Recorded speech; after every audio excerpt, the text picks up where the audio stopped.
What's going on, everybody? Welcome back to the SCS Season 4. We are in Week 6. I'm here with a new friend of mine, Uzu. Uzu, how you doing today, man? I'm good, Santos. I'm good. How are you? I'm doing absolutely insane. We got a big matchup here today. We got Lycus Empire Redux Rising, two of the biggest stars in our league, number one and number two, respectively. And I expect this one to be a barn burner. I would be very disappointed if this match kind of sucked, not going to lie. Yeah, Redux Rising is currently 2 points behind Lycus Empire. I believe Lycus is at 28, while Redux Rising is sitting at 26. From what I've seen with Redux Rising in their recent matches, they've been pretty decent. There's been a couple of maps here and there. I think one time I saw them on Kafe, they were like dominating one of the teams, and then like the next week they were playing a different league and they were just getting absolutely smoked. So hopefully for Redux, their inconsistency issues have been kind of fixed. As for Lycus Empire, I'm not surprised for them being at the top. You know, you have stars like Hourly, Braction, Lethal. Uh, all those guys are pretty well talented, and I wouldn't be surprised to see these guys making a pretty deep run in the Challenger League qualifiers come in March. You mentioned the inconsistencies that Redux have had on Cafe, and I know the map bands look a little bit weird on the bottom right now, but I can tell you map 2 is going to be Cafe with map 1 being Consulate. So I feel like two different, like very different maps in terms of their play style, but yeah, Lycus Empire, like you said, very strong. You got stars like Braxton. You got Hourly on the team as well, always hitting those insane shots. Shout out Hourly, but I don't think Redux is going to be slept on here today. I think this is going to be a really closely contested matchup. No, Burnt Turkey's gonna put on a show. I think. I've never heard of the kid. I've never seen him play, but I've heard that he's an insane fragger. So I'm expecting him to put on a show for us tonight. I mean, hopefully your Thanksgiving turkey isn't burnt, but burnt turkey more than welcome in our matchup here today. If we can cycle on over to the rosters, Lycus Empire up first, I believe.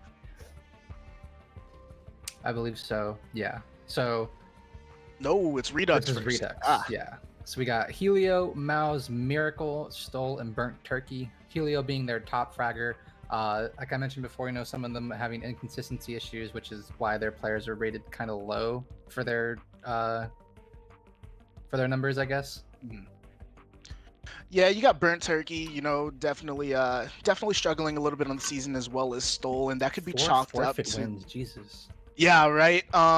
I mean, part of the reason why they are ranked so high, and not to take anything away from them, is those forfeit victories. But yeah, they do struggle a little bit on the attack. You can see that 46% attacking win rate. Maybe they're looking to lift that up just a little bit here as we move into today's matchup. And I don't think they had the luck of the draw in terms of being able to win Cafe or Consulate attacks. I think those are two very difficult defenses to break, especially against a team like Lycus. Yeah. I believe Redux Rising is also in RSA, if I want to say correctly. But looking at their win history here, they've only lost one game. I'm not sure to who. They lost 7-2 on Oregon, but that's a pretty big loss for them considering their record. In Control, yeah, they lost. Yeah, In Control is one of the more skilled teams, I would say, but they've had some issues with their roster and it's like not lately with the fifth, but they've just had like some inconsistencies, like I think with some roles and stuff from what I've noticed, or sometimes they're playing on like an off day and they just can't get anything going for them. For Redux here, I think I've only seen them once or twice in this league. So I'm curious to see how they're going to show up here against Lycus, and I know Lycus has also had quite a number of forfeit victories as well. Perfect transition. Yeah, you can see those two forfeit victories on the bottom, but they also haven't been felled in any other situation and taking some pretty dominant map wins as of late. You see those the 10-8 as well as the 9-7, so some maybe a little bit of inconsistencies there in terms of, you know, how strong they are, but their strength as a team is definitely not in question. You can see that plus 31 round differential, as well as nobody on this team has below a 1.0 rating. So yeah, everyone on this team showing the consistency aspect for sure. Yeah, Lethal, pretty big star here for Lycus Empire. 1.28 rating, 12 and 11 on entry, 60% cost, 30% survival rating, plus 12 on his KD. His coach brown isn't all that high, but still, you know, Lycus have been pretty on top, at least in their recent matches. They started off with some barn burners, as we can see, and then they just kind of slowly transitioned into being a more dominant team in the league, getting to the point where teams didn't even want to face them. They just forfeited their matches. So I'm pretty excited to see how Lycus are going to be going up against Redux Rising.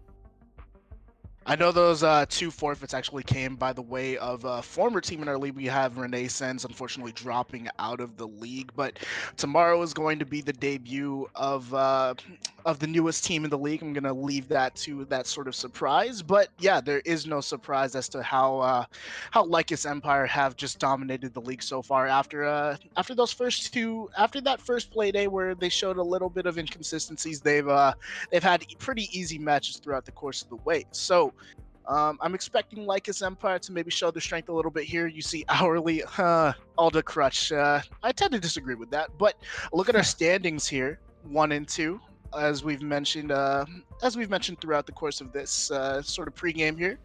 Yeah, Lycus Empire and Redux definitely two of the biggest stars, two of the biggest teams here in SCS. Yeah, first attempt getting one of their first wins last night too. It was really unfortunate for first attempt. I casted them last night versus Emergence, and that's probably one of the games I would like to forget. I was there for that. I was in the chat. I was like, "Whoa, man!" Like a lot of question marks across, just plastered across your face. Yeah. Yeah. The Emergence just struggled to win rounds, even with the 5v4 that they had on Clubhouse. I didn't understand.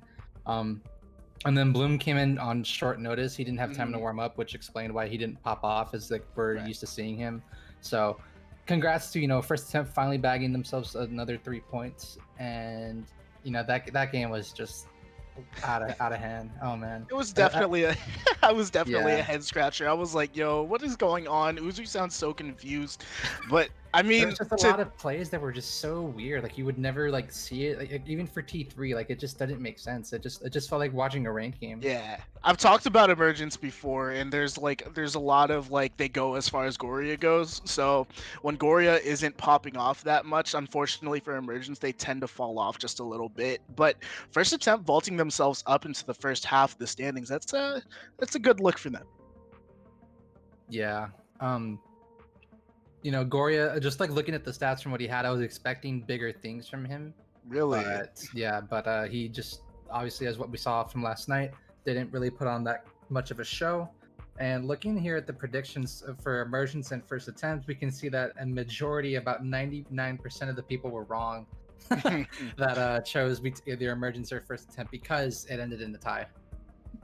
Yeah, none of us were really expecting that tie. We were expecting first attempt to continue that momentum that they showed against Visionary. But funny thing about Jasmine, you see the fact that he voted for Lycus Empire. He votes whenever he puts it in the channel. He always says hourly team. So obviously the friendship, the duo aspect showing off there.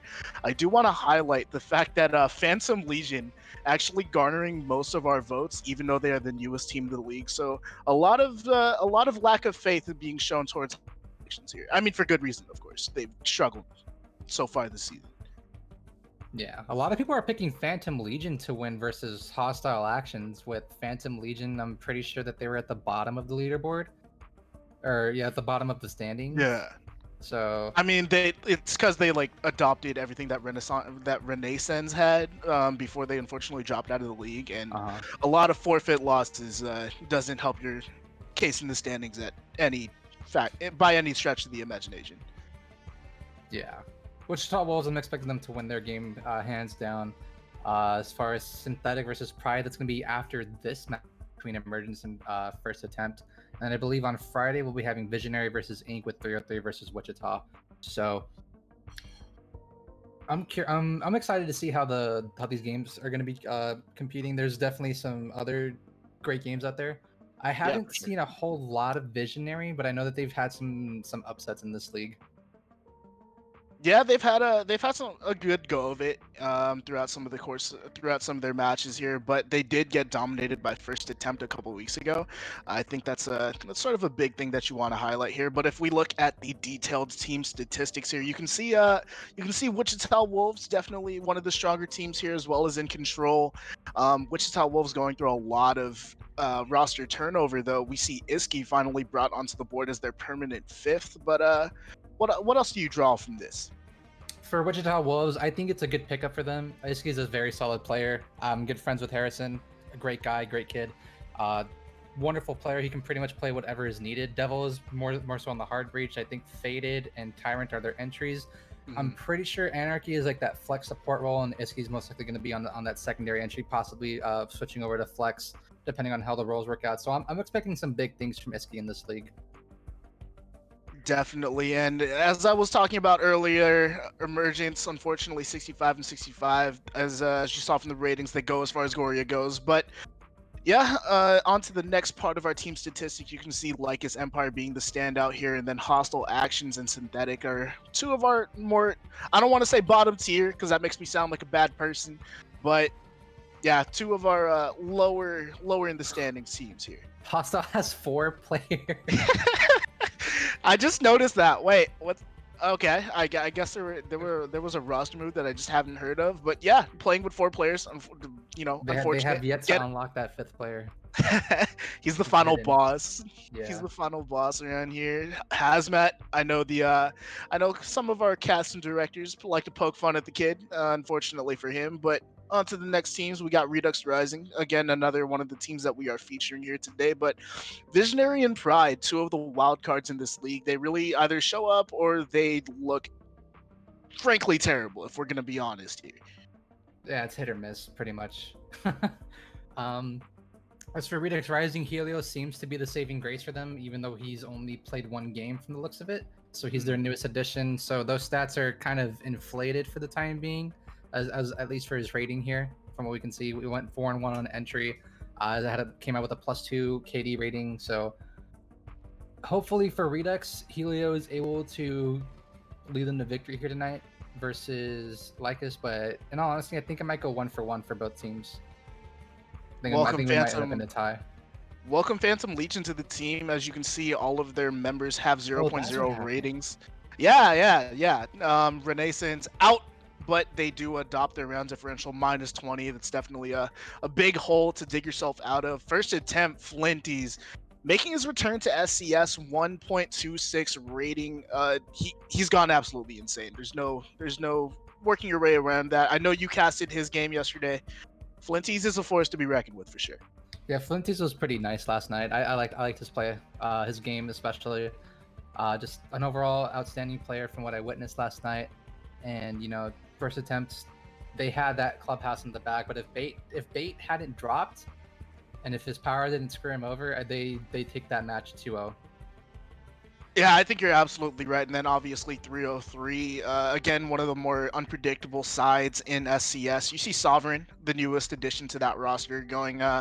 He's shown a little bit of star power. The time will tell as to whether or not he's going to be able to bring that forward and bring that further into the league. We know we're headed into the midpoint into the season. We got what is it? 0.6 week. We're 6 weeks in. Yeah, we're 6 weeks in. So consistency is going to start showing here, as well as maybe a little bit of fatigue as well. Yeah. I think we're just waiting to get the players into the lobby, but while we're waiting on that, we can take a look at the operator picks for SCS Season 4. Zofia and Ash being amongst the top picks there, no surprise there, especially with Sledge. Sledge has been, practically kind of a necessity for most teams. Right. Just to given the fact that he's the only soft breacher with frag grenades. Formerly, if you were a long-time watcher of Siege, you would bring Buck in that role just because he can sort of tear up that floor a little bit faster than Sledge can. But when he lost those frag grenades, that's definitely it definitely hit his pick rate, to say the least about it. And then you see the Nomad as well. Obviously, in Tier 3 Siege, you see a lot of aggressive plays being brought out. The runouts are definitely key. And if we can move on to the defense real quick, we're getting ready to hop into the game real soon here. But real quick with the defense, Jaeger, no surprise there. Also, actually the Wamad not being brought out as much as I would think. I think it's because he's more banned often than Jaeger is. In my honest opinion, at least with the current state of Jaeger, I would have preferred to have banned Jaeger over Wamai, just due to the fact that Wamai has to build up those discs over time. Right. Yes, he does bring a shield, but still, if you're able to dispatch that Wamai and get him eliminated early on the round, then that's not as much utility as that you have to burn through. And I think people are just more comfortable playing with Jaeger and playing against Jaeger compared to Omai because that's not a shield that you have to go through. So I would like to start seeing more Jaeger bans rather than Wamai bans, but that's just me personally. I don't know what you would like to see out of the two. I mean, I'm neither here nor there on that, but I'll tell you what is here. We have our match feed. Finally, we're heading into the matchup here. Very well anticipated matchup here. I know I tweeted this out earlier, but if there was a game of the week, this would definitely be it. In Redux Rising with our first ban, I'm expecting the ban phase to go about as expected as we usually see it. And first ban comes out, we got Thatcher. No surprise there. It happens all the time. Yeah, Thatcher's one of the most banned operators, if not the most banned attacker on in Rainbow Six Siege. As for Consulate, I wouldn't be surprised to see a Capital ban, possibly a Habana ban, maybe if you're on the side of Redux. But obviously, they went ahead and banned out Thatcher. Lycus is going to go ahead and introduce their first ban, and that operator is going to be with Ace. It's a really interesting band there. I think that Ace is a little bit easier to trick when you're asking what walls are you trying to counteract. But yeah, Ace is our next band out here. Definitely a lot of destruction potential being taken off the board there. But I know Thermite is we're gonna see a little bit of Thermite play, which is always refreshing to see. Ace usually doesn't get banned out in my game, so yeah, I like seeing that. Mira, the next band out for Lycus. That's a pretty interesting ban for me, given the fact that her only strong sites are either Garage or Tellers. But even with Tellers, you don't really see Mira being that much of an issue with teams because then they can just like take control of Visa and then soft breach below into Archives and then pop the mirror from there. Even up top inside a copy, you can pop off the mirror. So I've seen Frozen. He's shown a clip of how you can counteract the mirror that's sitting in blue. Valkyrie is going to be our fourth and final ban here, our second defensive operators. So not a whole lot of intel is going to be utilized here between these two teams outside of a Maestro, because I'm expecting Maestro to have a 100% playthrough in this matchup. If not, then you deny intel with Mozzie. That's going to be your only source of information here. You're bringing both Jaeger and Ramai for Redux Rising, and then we're bringing the mute as well for Breach Denial. And our first bomb site is actually going to be inside of Archives Tellers. I hate this pick. I'm going to be completely honest. I hate this. I wanted this to go in a sort of standard sort of manner, but they are bringing the operators necessary. You see the 6 pick onto the pulse, so it's going to open up that vertical play that is so crucial on Archives Tellers. And this might be a little bit of the mind games coming out here from Redux Rising, but it is a weaker site. There is no working your way around that. But if they're able to hold that top floor and sort of have that verticality presence as well as maintain their presence in the basement, I think this is going to work out for them in the end.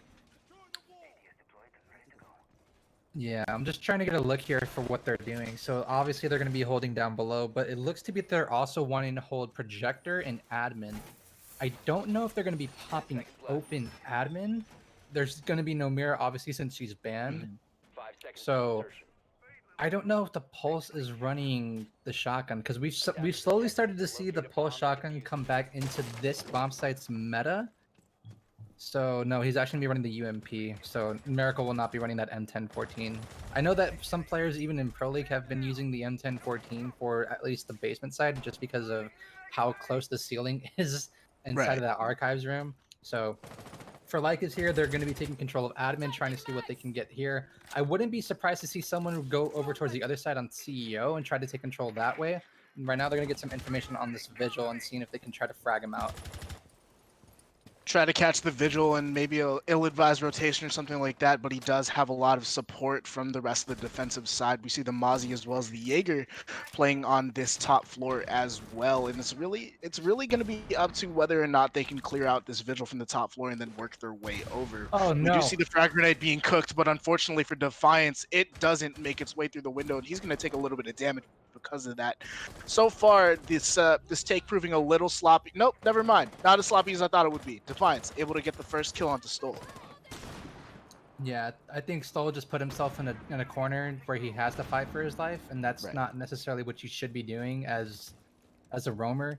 My honest opinion, you shouldn't be fighting for your life, and if you are going to be fighting for your life, you at least need to get that opening pick. And for Stoll, he's going to put his team down a man, and you have a minute. You have a little over half the round left to go. You've already given control of admin, so now that's going to allow for the Hibana of Call to come around and breach open that hatch to drop into Visa. Mouse is rotated down below alongside Helio, and I believe there's still one more member up above, unless they've already both dropped from lobby and made their rotation down into the first floor.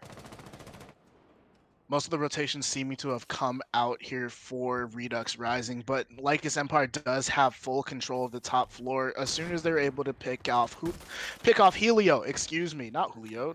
Wrong kind of name there. But Helio does have control of the bathroom, and he is able to cut off a little bit more than half of the top floor as a result. But we are seeing Lycus Empire starting to aggress a little bit towards the mid floor, the first floor, whatever you want to call it here on Consulate. Unfortunately, doesn't see Hourly, and Hourly has one of the easiest picks of his life. With 40 seconds remaining, Redux are down to 2 men. Yeah, that's pretty ill-advised from Helio. One, because there's no trade potential, and two, he's just pushing without any kind of intel. I mean, he is Mozzie. He's the only one that can utilize those drones, but from the looks of it, he hasn't caught any of those drones. Now, Mouse is going to be rotating and taking his position, but there's 23 seconds left to go. The plant hasn't even started to come close to coming down. And now, as Call is starting to plant that diffuser, C4 is going to get tossed on up. It doesn't kill Call. And that's going to be Mouse being able to pick off Defiance before finally getting shut down by Hourly. A 2v4 post-plant scenario. Miracle and Burnt Turkey with the two of the worst guns in the game. And this is not looking good here for Redux Rising, as Braxton is able to take care of Miracle. The player inside of Visa just struggling to kill this mute, rotating over towards lobby. This round's done and dusted. It's going over into Lycus Empire. Burnt Turkey just looking to not get roasted as the diffuser stays on the board here. He is to get one on the Braxton, but Hourly with the refrag. Lycus Empire easily take this first round, and it really came down to the fact that they weren't able to hold the top floor, and obviously some misplays coming out there from the Mozzie as well. Definitely just putting the nail in the coffin for Redux on that round. Yeah, that round was really ill-advised. A lot of the time for Redux Rising, they lost Stole inside of admin, and then they lost their Mozzie trying to get a flank off. And clearly, as we can tell, Helio had no intel as to where exactly the attackers were playing. He knew that they were still upstairs on the second floor. He just didn't know whether there was one by long desk or inside a projector, or if they were an admin or the front office or copy. I just think that if he is going to go for that kind of push, he needs to go with Mouse on that flank. So that way, if Helio dies, which in this case he did, then he has that opportunity to feed the information over to Mouse, and then Mouse can fight for that refrag and try to go for a retake up above and kill those attackers. On to the next round here, we're going to see a little bit more of a horizontal sort of aspect to this game with the garage site being brought out here. Obviously, the main point of attack is going to be that main garage wall, but I think Redux Rising are gonna try and increase the verticality presence a little bit. Try not to lose bathroom as much as possible, because that is a very big crutch point as well for a defense onto the basement site. Excuse me, but Lycus Empire looking dominant in that last round. Redux Rising definitely has some adjusting to do. They don't want to lose bodies early. They don't want to lose their roam presence as much. They really want to be able to slow down this Lycus Empire attack, because in that last round, Lycus had a bunch of flexibility as to how they could play that round, even with the Nitro Cell coming out from that pulse, but they still had a lot of time to play around with that. So even if the Nitro Cell landed as intended, they still had plenty of time to get the bomb down or diffuser down otherwise. Round number 2 is going to be played out down below inside the basement for the garage, and Redux Rising are going to have to try to equalize here. There is going to be a bathroom hold coming out from the Womai sitting solo, which is a pretty good idea, and it can only really work to effect if he's able to survive in this bathroom for a certain period of time. Obviously, if he dies in the first minute, that's giving him way too much control too early on. And now Lethal's going to be up to bat here, and this is going to force Miracle to have to drop down below. I don't know why they're not running a mute for this bomb site, because with the mute, you can stop that Hibana from breaching open the wall, or even then, put the Kai to try to deny the wall from being open in that instance. And if you need to rotate your Electroclaw over to the garage, then you do so. But my honest opinion right here, don't bring in the Wamai, or I'm sorry, the smoke. And if you want to defend in the bathroom, then you bring in the mute to try to jam that wall, so that way you can keep your teammates sitting inside of the bathroom for as long as possible. I definitely agree with you, and some early engagements are coming out here from Lycus Empire. Redux trying to play that verticality a little bit, like establishing the top-down control over the site, but we see a lot of the Redux Rising players stacking up towards the kitchen, not really having a lot of firm control besides a couple angles over the garage here, but still able to land some shots onto the Actually, wait. Oh, wait, no, yeah, he does. He lands the shots onto the sledge here, and Helio is looking to establish some vertical presence over piano. If he goes unnoticed throughout that flank on the top floor, it could spell very bad omens for Lycus Empire. Defiance, please, man. Oh boy, he's having What's a going tough on? time this round. He just He's he's just having missing a the yeah, shots. he's just having a rough time trying to establish those vertical angles, but Lethal able to establish the first kill onto Burnt Turkey. The turkey gets roasted, but kills are coming out in very quick succession here, and it's all up to Stoll really quickly here in a 1v3, and he's not going to last very long. Lycus Empire with yet another win over Redux Rising. I think that flank would have gone definitely would have been a lot better had Helio been able to get that flank off. But unfortunately, he walks into the claymore from Lethal that he had planted earlier in the round, and everything just kind of snowballs there. And it's a great win there for Redux Rising. So I'm sorry for Lycus Empire, but now Redux Rising are on the back burner, and they're currently looking not to get swept for 3 sites in a row. Now they're going to be going into lobby, their third different bomb site here so far, and lobby has been more of a meta bomb sites as the years have progressed with Rainbow, and this lineup here coming out for lobby, it's not terrible. I'm just curious as to why they're bringing in the Warden, because they're not going in for any smoke plants. They're not really going to come in for any Ying play. Maybe just to be a mobile Jaeger, if anything. And Yeah. it's just a shield in the MPX at the 1.5 and a C4. But if you wanted that, you could have probably just brought, Malusi. I definitely agree with you, and the sites have definitely been a point of contention here for Redux Rising. They took 2 offhand bomb sites the first round, obviously being that Teller's pick, and now they're going to lobby, which is something that I certainly wouldn't expect from a top ranked team. But you did mention all of those forfeits, and those may be coming into play here. But yeah, I think Redux Rising is doing their best to sort of throw Lycus Empire off their game, but Lycus have done well to sort of adjust to the sort of offhand bomb sites that Redux Rising are bringing, and Redux hasn't really been able to take advantage of anything throughout the course of this matchup. But I'll tell you what they do take advantage of. It's a spawn peak on Hourly. Hourly going down is really huge here because that's your Nomad down, that's your Flank Watch gone, and those are your 3 air jabs down for the count, as well as 3 sets of flashbangs. So now your only source of burning utility is going to be with the Ash, the Hibana, and Lethal on the Zofia. So that accounts for 8 projectiles out of the... Yeah. No, I'm sorry, that's 8 projectiles out of the 6 that are going to come out from... I'm sorry, the 11 that should potentially come out for both Jaeger and Wamai. So a lot of utility is going to get burnt out here from... I'm sorry, a lot of utilities are going to have to be burnt out, and it's going to be in the advantage now for the defense if they got that opening pick, and now they just need to try to not die. And I don't know if that window is bugged for Defiance. Mouse is going to take a lot of damage. I'm not so sure from where. I don't know if he got shot, if it was just the nade that probably bugged out on us, and it just ended up damaging Mouse, but... with Siege, it's possible that happened. Yeah, I mean, Siege is just everyone's favorite game. There's no really question about it. But there is some questionable things going on on Defiance's screen, or our screen, our observer screen for sure. But yeah, they do have a little bit of control over the top floor. Obviously, we saw Brack and Gamut or Lethal and Defiance all trying to attack onto this top floor.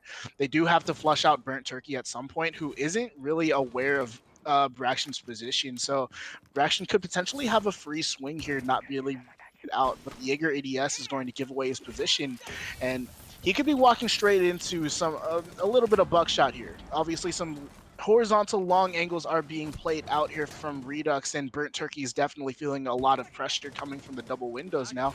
All it's going to take is a frag grenade to clear him out, but the Wamai is there to save his life. The smoke grenades are going to come out, and again, a very solid defense brought out here from Redux, and Burnt Turkey is going to try and land the shots onto Braxton. Unfortunately, not able to hit. Braxton able to win that gunfight out, and man count is now even. Burnt Turkey going down. That's a lot of toxic babes that weren't utilized. So that's going to be pretty big here for the attacking squad. So now they're able to take control of the bomb side without having to worry about any kind of area denial.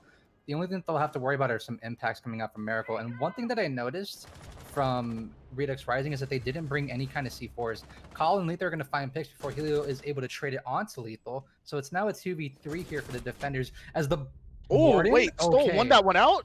Okay, Wow. but Cal able to take out Helio, and Stoll is alone in a 1v2. There are only 15 seconds remaining here, so this is very winnable for Stoll, but he is going to have to be conscious of where the bomb is being planted. Stoll able to land one through the floor, but Cal is able to get the bomb down, and I think that's going to spell the end of the round here. What? No, it doesn't! Stoll wins it out! Redux Rising take one round off the skin of their teeth, getting I'd frankly say a little bit lucky there, but Lycus Empire, unfortunately, no flawless in the books for you today, and Redux Rising take their first. Wow. Everything that could have gone right for Soul happened in the last 15 seconds. Oh my god. Everything that could have gone right for him. He got the floor bank. He gets the surprise kill on the guy upstairs in Projector, and then he ends up winning the gunfight versus Call, who has no business losing that fight. I mean, Like, how do you let yourselves be sitting yourselves into well, technically two separate 1v1s because one of them didn't even get into a gunfight.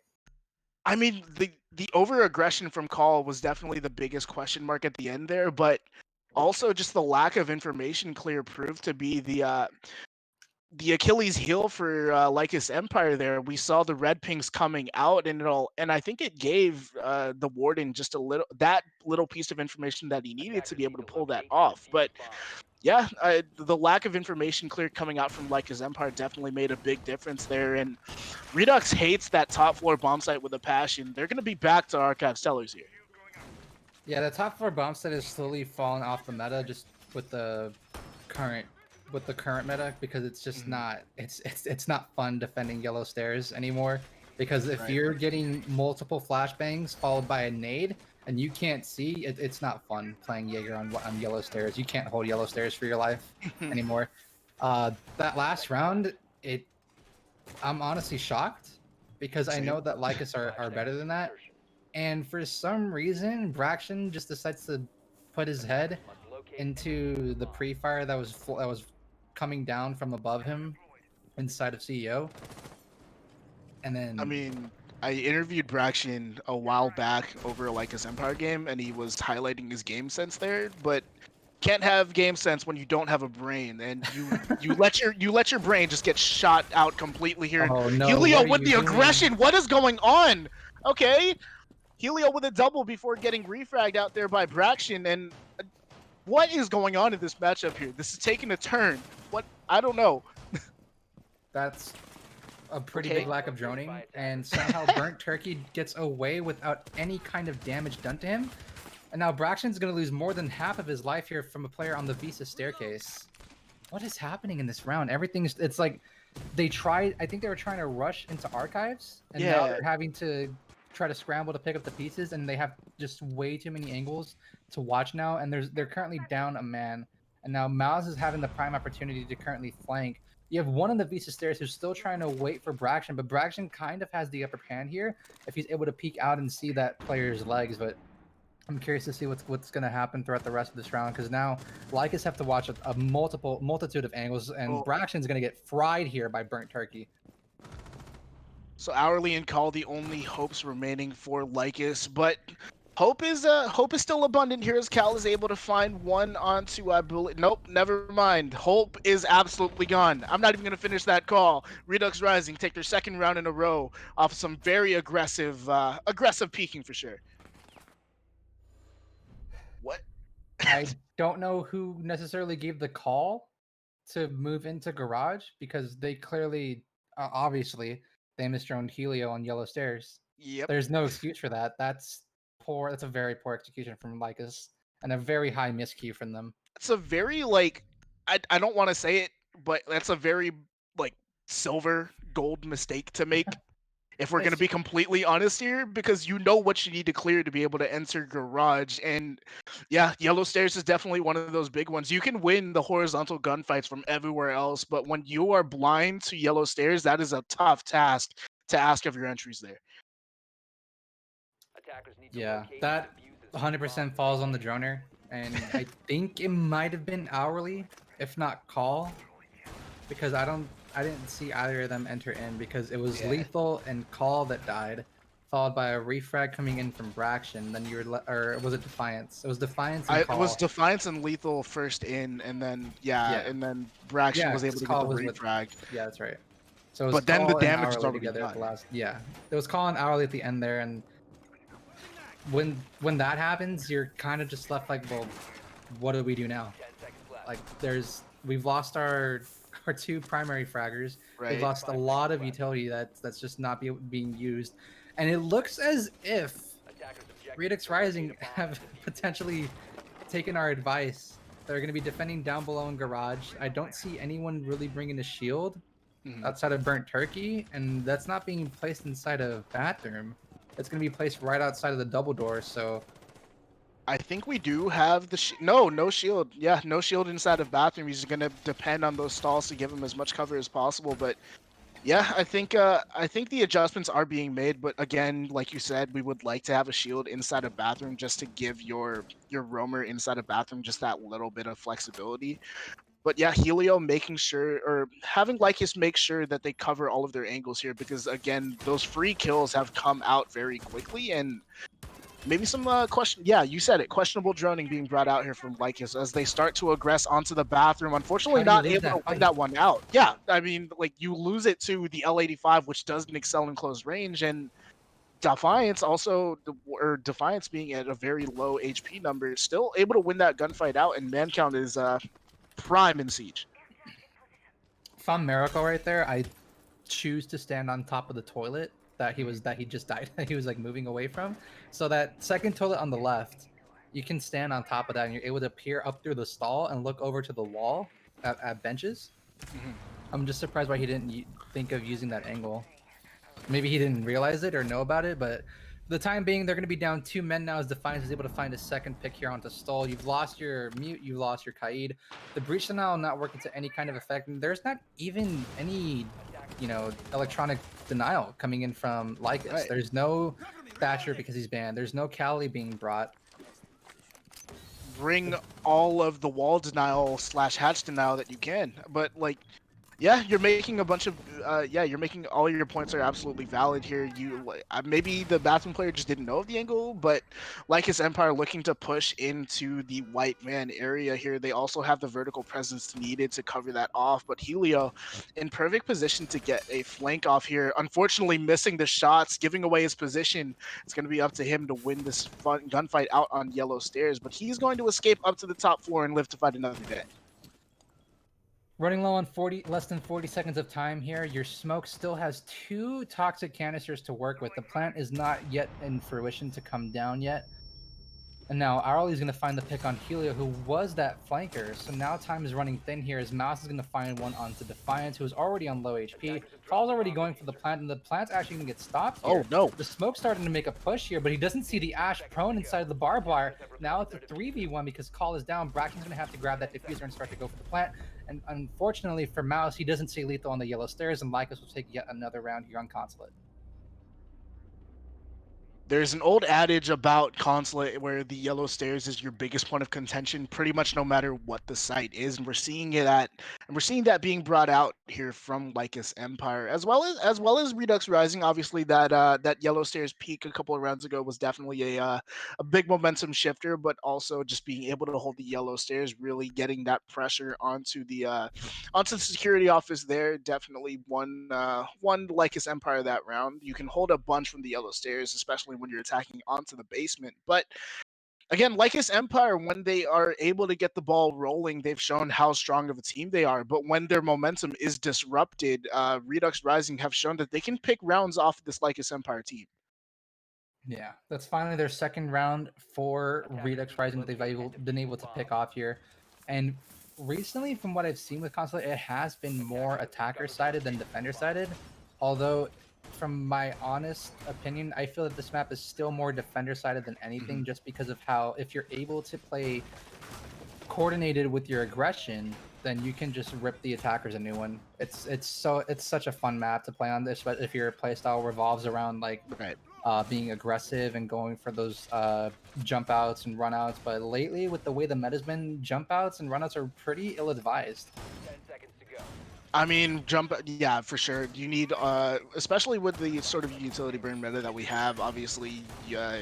Obviously the Wamai jumping out of windows is definitely a little bit ill-advised. So when Wamai aggressed down those yellow stairs, it could have been a sort of question mark play. Obviously he came up with 2 kills, but if Lycus Empire was able to bring themselves back in that round, then you would be wondering where those Wamai discs are. Obviously those are a time-based gadget, but back to the lobby we go. So Lycus Empire looking to pick up their 4-2 scoreline, but it's going to be made a little bit more difficult of a task as Braxton is going to be first to fall. That's your Ash off the board, and Ash in a very interesting position where she could be arguably a support operator with all the flashbangs and deployable breaching charges that she brings. But yeah, Lycus Empire is going to be starting this round off on the back foot. Yeah, Ash has slowly made her way into more of a supportive op than anything. She used to be a Right. primary fragger where you would now it's frowned upon to use your Ash charges on barbed wire because you need to clear out shields, you need to clear out the bubbles, you need to clear out whatever utility is needed from the the defender side. Right now, Defiance is going to be the first one up to bat here, sitting on the other side of Mouse, who's currently sitting inside of Projector. Meanwhile, you have Hourly to back him up alongside Lethal, so they have a 3-way cross coming in here. Now, Lethal's going to be the first one to come in here, trying to see if he can find the player in Projector, while also having to worry about the other one sitting inside a connector. He has to worry about the player sitting inside of connector, but Defiance playing close enough to the double window so that he doesn't have to worry about a connector-sided peak. But I'll tell you who has to be worried about a peak. It's Stoll. He's going to be felt. That's your Warden off the board. Obviously, that MPX, not exactly the best gun to have in any fragging situation. No recoil, but also very low damage. And now Burnt Turkey is in a very tough situation here. Unfortunately, Mouse is not going to be able to dodge the ADS as Burnt Turkey peeks out straight into the barrel of lethal damage. And Helio and Miracle, they're gonna need a miracle to pull this round back together.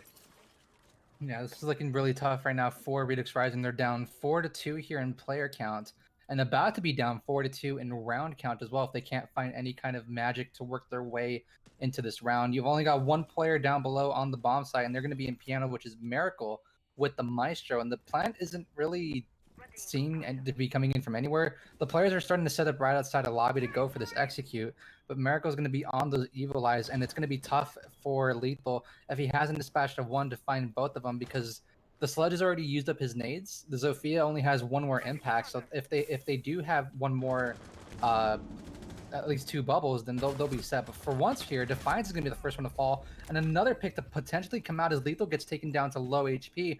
This is not looking good here for Redux Rising. The plant is already going to come down successfully. Arley's starting to push up towards Spiral Stairs, but Helio's already made his presence down below. He's already inside a piano. He's going to get a 1v3 clutch potentially because Defiance is down outside on Death Balcony. Defiance in a very precarious situation. Obviously, being down for the count means that he can't make a difference on this round. But like his Empire with a very good post-plant hold, just playing these outdoor angles, obviously this is a very unwinnable situation here. But Helio is actually going to try and stick the defuse. Unfortunately, not going to happen for him. Helio gets taken out with a relative ease on that headshot. And like his Empire, 4-2 scoreline. And despite some miscues, I think they've shown their power here over this matchup. Yeah, I mean, it is Consulate and it is on attacking, which isn't all too often said. But I want to see what Redux Rising can bring back here on their attacking side for Consulate. I just think that lately Consulate has been more attacker sided than defender sided, especially if you're able to coordinate your pushes. And from what we've seen with Lycus, they've been doing a great job. And especially if you're defending Garage, if you can't stop that plant from happening, it's almost impossible to retake that bomb site. I mean, the smoke gave his best shot at trying to defend that out. Obviously, Cal fell while trying to plan that diffuser, but unfortunately, yeah, just not able to deny for long enough. The Redux, or excuse me, Lycus was able to open the garage and really have that sort of flexibility with the timing. And Lycus is going to be headed onto our defensive side. We see Hourly is going to be the primary sort of breach denial with that Kaid.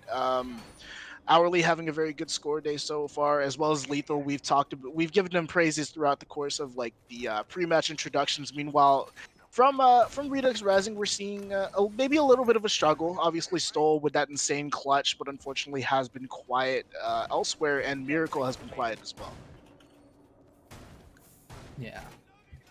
Miracle has practically been non-existent aside from the one Yeah. frag he's got. As far as the rest of Redux Rising, it's not too terrible to be down 4-2, but still, you're gonna have to fight up against the lobby Right. defense coming out from Lycus, and you're gonna have to try to shut down Braxton and Lethal, who have been the pretty big star performers here for Lycus overall in this season. I mean, Braxton, if they're heeding your advice, then attacking on Consulate isn't that bad. But wait, Nitro Cell already in the round. Mouse is going to be first to fall. What just happened? I think that was a C4 outside of the admin windows I guess. because Okay, Lethal has already tossed his C4 and he was rotating away from admin. So makes sense. if I'm not mistaken, that I think Sledge did die from that rappel, which is a All right. pretty common C4 to do on this map. So All right. Well, Lethal, very nice frag out, and obviously you forfeit a little bit of admin control for that man count, and obviously you got a lot more angles to watch out for if you are Redux Rising, but they're gonna start trying to aggress into deeper and deeper into the third floor of Consulate here, but trying to establish those long angles and give themselves maybe a little bit of flexibility by using those Hibana charges to open up a little bit more of the projector room, but we do see just the steady fallback being brought out here from Lycus Empire. They're doing a very good job of wasting time. Ollie getting into a bit of a scuffle. Yeah, just sitting over towards bathroom, and he's got 3 members of Redux Rising to fight through, but he does have Lethal to back him up here. And there are punch holes to be used here. Ali's going to fall here to Burnt Turkey, who also will be injured in turn. So this is looking, they've got 1:05 left to go, and Lethal will fall here to Stoll. So this is pretty big here, although Lethal did use his C4 already. I don't think Hourly had used his C4 either. Yeah. It's a 4v3 right now for the attacking squad. Yeah, so some very unfortunate engagements being brought out from Lycus Empire, obviously not being able to win out a lot of their top floor engagements, but they did waste 2 minutes of the round, which is really good. Burnt Turkey is going to get picked up by his teammate, but Helio actually being downed by Stepbrack on the piano double windows there, just getting a little cheeky angle onto the main doorway, and the Cal is actually going to get double 2 for 1 there with his smoke gas canister there, and Stoll and Miracle are gonna have to try and pull something off amazing. But Cal and Braxton not watching their backs there. They're both gonna get shot in the butt. And Defiance is the only hope remaining here for Lycus Empire. The Nitro Cell does come out. I think it got shot out, and Stoll's gonna be able to plant this diffuser. Defiance, it's gonna be up to you to pull off a Stoll level clutch here, but he is going to have to contest with one of the Nomad charges. He does land a couple shots onto the player playing outside the main doorway, but this is a task here. The flashbang's coming out here from Miracle, and Defiance is trying to get his rotation going, trying to get some sort of optimal positioning here, but unfortunately, it's just a very tough task, especially with the UMP. Miracle brings Redux Rising yet another round here, and this map is a lot closer than some might give Redux Rising credit for. Uh-oh. I don't know if the Levron effect is going to come in here, but... The Levron effect? Yeah. Are you familiar with the Levron effect? Tell me about it. Tell me about it. All right. So the Levron effect is when you start talking smack in chat when you're leading, and then you proceed to lose the map. Oh, no. I didn't... Wait, did I see Smack Talk in the chat? Yeah. I mean, it came from no. Redux first, and then Lycus started dishing some back, so we'll see here. All right. Well, message for any of you watching. Obviously, don't Smack Talk. It's just not worth your time. Don't put yourself in the... don't give yourself a Levron effect. You just shouldn't go for the Levron effect. That's what if you're going to trash talk. I mean, you say like it's kind of like the caster's curse. If we say one thing, something else is gonna happen. So if you say you're gonna mop the floor with the team, then you might just get destroyed. I don't know what's going on. I don't know what's going on here. We have a very close matchup. that we're watching right now. So nobody getting destroyed, but yeah, will the Leveron effect take place? Find out as we keep going throughout this matchup. Yeah. So finally, Redux Rising are able to give themselves yet another round here on Consulate. Second bomb site. Yeah, we're gonna be heading back into lobby here for Lycus. So they clearly think that lobby is their strongest bomb site. But after that showing from the previous round, I'm not so sure. Although it did end up being a 2v1 in the end for Defiance versus Mouse and Miracle. So, oh no, not Mouse and Miracle. I think it was Helio Miracle. But Yeah, either way, um, Helio going to get the opening pick onto Lethal this time, who got the opening pick previously in that round. So Lethal that's biting the two dust. And times now. yeah, well, no, Lethal got the opening pick first round for their first defense, and then they Oh proceeded to yeah. lose. Now Lethal is the opening pick, taking a lot of damage onto Helio, but that's also one of your 3 C4s gone and off the board.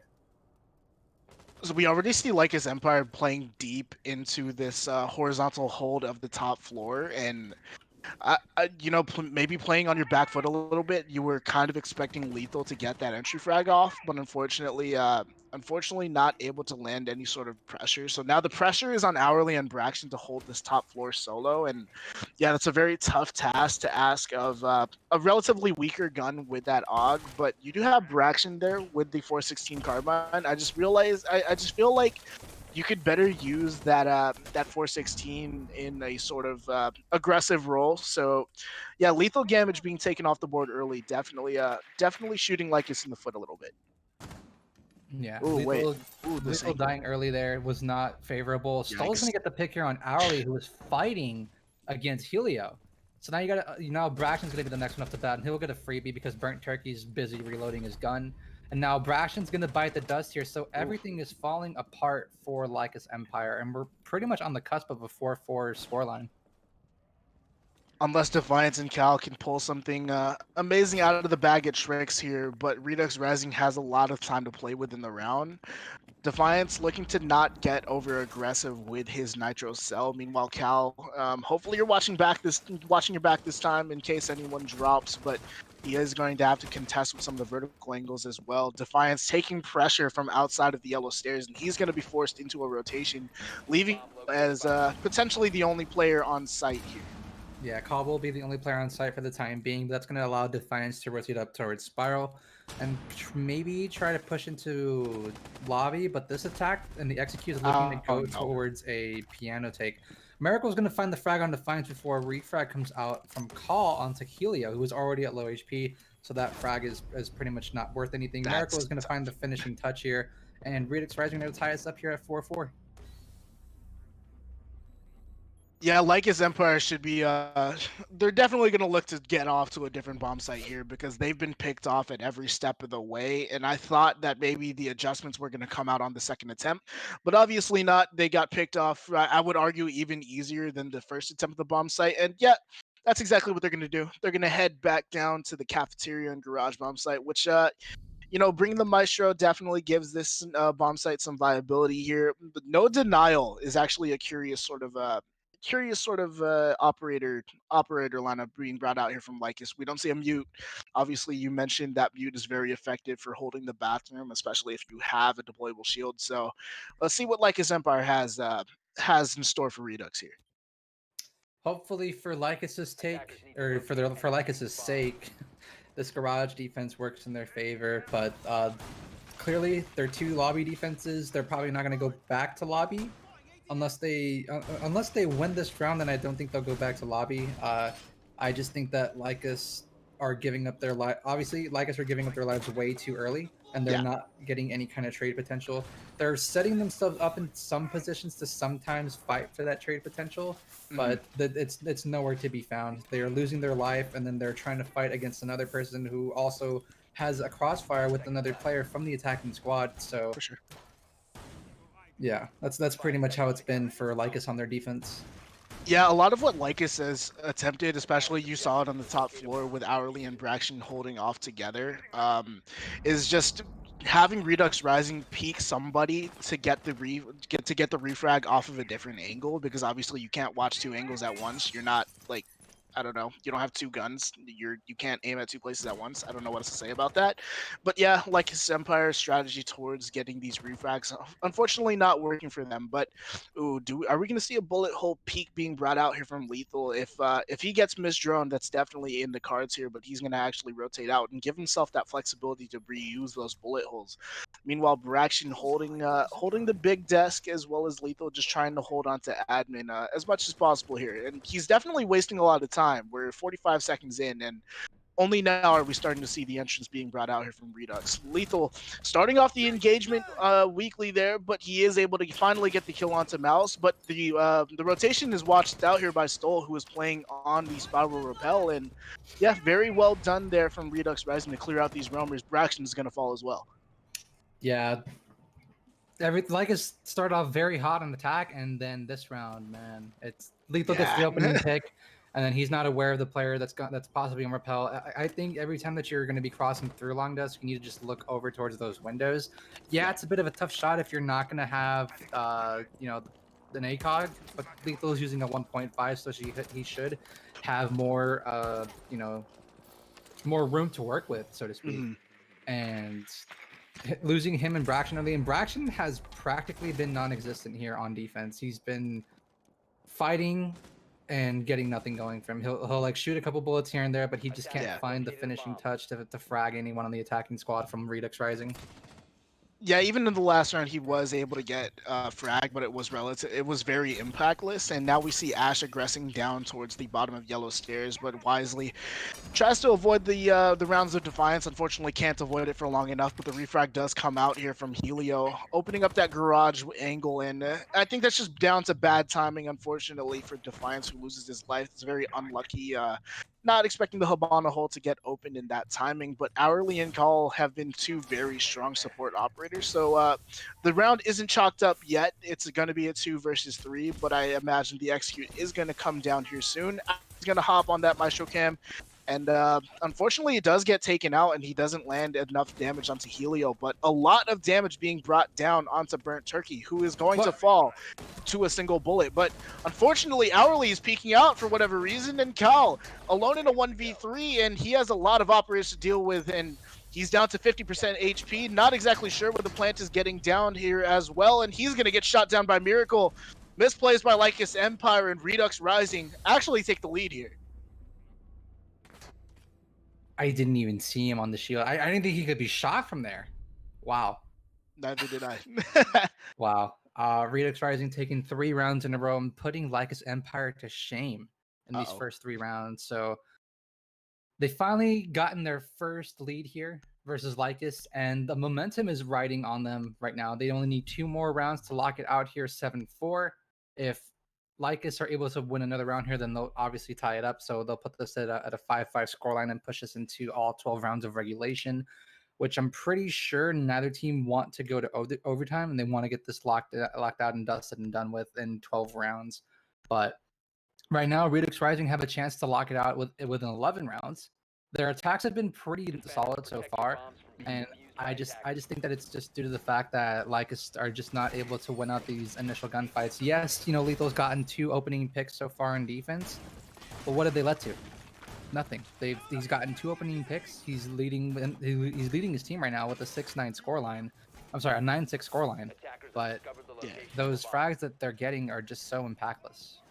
I mean, you talk about the cost rating, and it's basically just a measurement of your impact on a round. And maybe the cost rating could be a little bit misleading. Obviously, your entry frags are a factor in cost. And yeah, even though Lethal has been able to get those opening picks, he gets refragged basically instantly and without wasting a lot of time. Obviously, Redux Rising has their time management down to a T, and it's really biting Lycus Empire here, who are on the back foot to say the least. They have given up 3 rounds in a row, and do we see more aggression being brought out here from Lycus Empire? Or maybe do we see a tendency to play for picks a little bit more, play for refrags maybe? I think we see more aggression, especially given Braxton's current position, who was over by Circle Desk. Now he's moving himself over towards S1, otherwise known as the lower spiral. Lethal right now, he's on a solo roam, which I am highly ill-advising right now. I think he should just rotate away and play with Braxton if he's going to be roaming right now. He makes a smart rotate to go down Visa and retreat over to Braxton. So now the both of them are going to be rotating down below. So for the first time for Lycus Empire, they're not going to be fighting for those aggressive early picks, which, sure, they win it.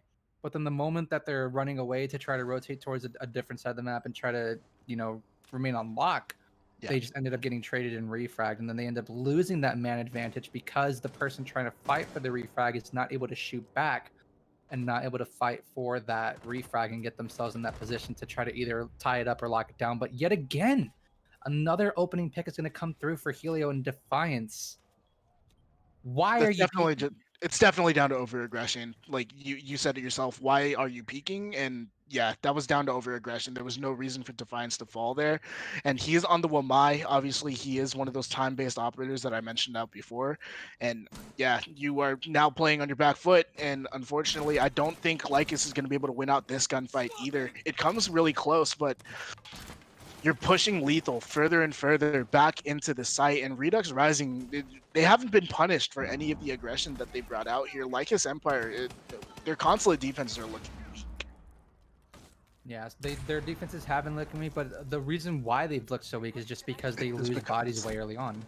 yeah, Like they they're- just lose their lives so quickly, so fast, and then they have nothing to really show for the time that when it comes for the attackers execute. You've already got two members on very low HP, so one shot from any of these attackers' weapons and they're yeah, practically done for. You're just leaving it up to Owly and Braxton to really step up and win the gunfights here, which they really haven't been able to do so on defense, which is really pressing. yeah, just a very tough situation to find yourself in if you are Lycus Empire and the vertical angles are being brought out to you. Unfortunately, I think Helio is actually going to attempt to get the bomb down, and that Maestro camera is actually not going to have any impact. Not able to shock the feet of Helio. Helio is going to hesitate a little bit on the bomb plant, but the smoke is going to be brought out, and it's actually perfectly placed. Helio does die with the diffuser down, so lethal damage and call could potentially bring this out just based on time, but they are going to have to stop the plant here from Miracle. It's being watched out from Yellow Stairs. Burnt A team Turkey kill. able to get the kill, but unfortunately team kills as well. Mouse is going to fall. You have too many angles to watch here if you are called, but you're going to give it your best shot. Is he going to be able to pull it off? It's a very tall task. No, No. he is not. Redux Rising on match point. No, that bomb site is on. It's one of the most difficult to retake, if not the most difficult to retake in the entire game. Yep. You just cannot allow for the attackers to get that execute down. I don't know where the C4s were, and if they tried to use them, then they got shot. But Where do this you is go if you're Lycus Empire? right now Where do they you go? they aren't going anywhere. They're just walking in place and not going anywhere. Meanwhile, they stepped on the gas very hard at the beginning of this matchup. Going 4-2 on their attacking half, and now Mhm. you've got 4 attacking rounds in a row from Redux Rising. They burned all of their fuel trying to get that 4-2, and unfortunately their defenses have been very bad, if we're going to be completely honest here, and it's all down to just the over aggression being brought out from their players. They got to temper that back. I'm not to make an assumption here, but I'm assuming Redux Rising is going to be able to close this one out. Obviously, I have been wrong. It's very well documented on any casting gig that I've ever done. But yeah, Lycus Empire is definitely on the back foot here, and the best they can hope for is overtime. Obviously, you want to take as many points as you can, but Redux Rising on the precipice of taking 3 points in this matchup, and I think that would be enough to vault them to the top of our standings as well. So Yeah, yeah, Lycus Empire, get it together, guys. But also Redux, keep it going, I guess. yeah. In order for both these two teams to be tied, it would require for Redux Rising to tie or to get an overtime loss and a regulation win, which right now they're currently getting a regulation win from the looks of it, based on how their attacks have been. And this is going to be the first time that we're seeing like this Empire try to go for a Archives Teller's bomb site, because they've gone lobby twice, they've gone garage twice. So that's 4 rounds that Lycus Empire have already lost, and now their 5th loss potentially could be here on Archives Tellers. And you know, it's like beating a dead horse. I'm Mhm. just gonna say it again. A majority of the I agree. reasons why Lycus Empire are losing these rounds is just because they get too over aggressive and they're fighting for their lives. And it honestly comes to the fact of inexperience, because this roster, while they might have a lot of like gun skill, Right. it's just it's not a good look for them because they're young, they're inexperienced. Braxton's really the only member that has the most experience on this team because he played a season to CO with Shook Squad, in which he finished in 5th place. So obviously, Braxton's got something to bring to the table here for his team. He's not on this team without any but for no reason. Right. But I mean, Ali really he's been on these supportive roles. They had a really good Yeah. first half for attacking, but ever since they switched to defense, they just can't get anything going. You got to keep focus throughout both of the halves in Siege, and the focus maybe being reacquired here as Braxton's able to get a kill onto Burnt Turkey. That is your capital off the board. So no smoke presence, no fiery bolt presence is be brought out for the rest of this round. But yeah, Lycus Empire is going to be looking to get a couple more of these picks. We do see Defiance. You mentioned the M1014 being the sort of meta pick, especially for this bomb site, unfortunately bringing out the UMP. But Lethal is actually able to get Miracle. So when the aggression works out for Lycus Empire, we see the strength of them as a team. And now Redux Rising, unfortunately, has to play for Refrags as well. Stoll is going to be the next person to engage onto Lethal Damage. Unfortunately, you're not going to win the peak or be peaks battle. And Mouse is going to try and get the refrag onto Lethal. He does walk straight into the crosshairs of Helio, though. So it's a 2v4 situation. It isn't exactly chalked, but Defiance still has that neutral cell to play along with. You can still deny the plant, and Redux, unfortunately, they're not going to be able to take the round here, I don't think. I don't know. It's possible because they have half a It's minute to go, possible. but there's 3 different crossfires going on to Helio right there. He can't do anything. Mouse is going to find the first pick here, but he's down to 25 HP with 20 seconds left to go, having 3 more members to find. There was a member playing on the Spiral Circus, but the moment he exposes himself, he's going to get fragged by Call. Lycus Empire are not done just yet, and they'll be pushing themselves on some match point here yet again, holding on to one more round, and we could see Lycus Empire bring this back. If Lycus Empire forces overtime here, Redux Rising, there are definitely going to be some question marks around that because you put yourself in a good situation, obviously, to take this map. But obviously, Lycus Empire could force an overtime with a round win here, and up to the lobby and press room they go. They're going to go back to that lobby defense. It has been tough for them, though. This has been well documented, so obviously they remember what happened in their first 2 defensive rounds and really bring those adjustments to the table. And the biggest adjustment, as we've been talking throughout the course of this defensive half, is don't peek, don't get over aggressive, play your life. Not necessarily play your life, but if you are going to get picks, then go for picks. And honestly, the best thing to do there for Lethal was to be on that rumble roll compared to Defiance. Right. I mean, he has been on this rumble roll, but that's the first time that it's worked out for Lycus Empire here, because he's been able to get these opening picks for his team, and then everything just kind of gets shut down by Redux Rising, and then they start snowballing into a loss, which happened for the first 4 defensive rounds here from Lycus Empire. So I think the smart thing that Lethal did that round was to not get over aggressive and to instead just try to hold angles and crossfires against the attacking squad, because they realized that, hey, excuse me, Redux Rising, they like to attack admin. They like to attack from the east side of the map. Let's not pressure them initially. Let's have them come to us, because obviously they're on defense.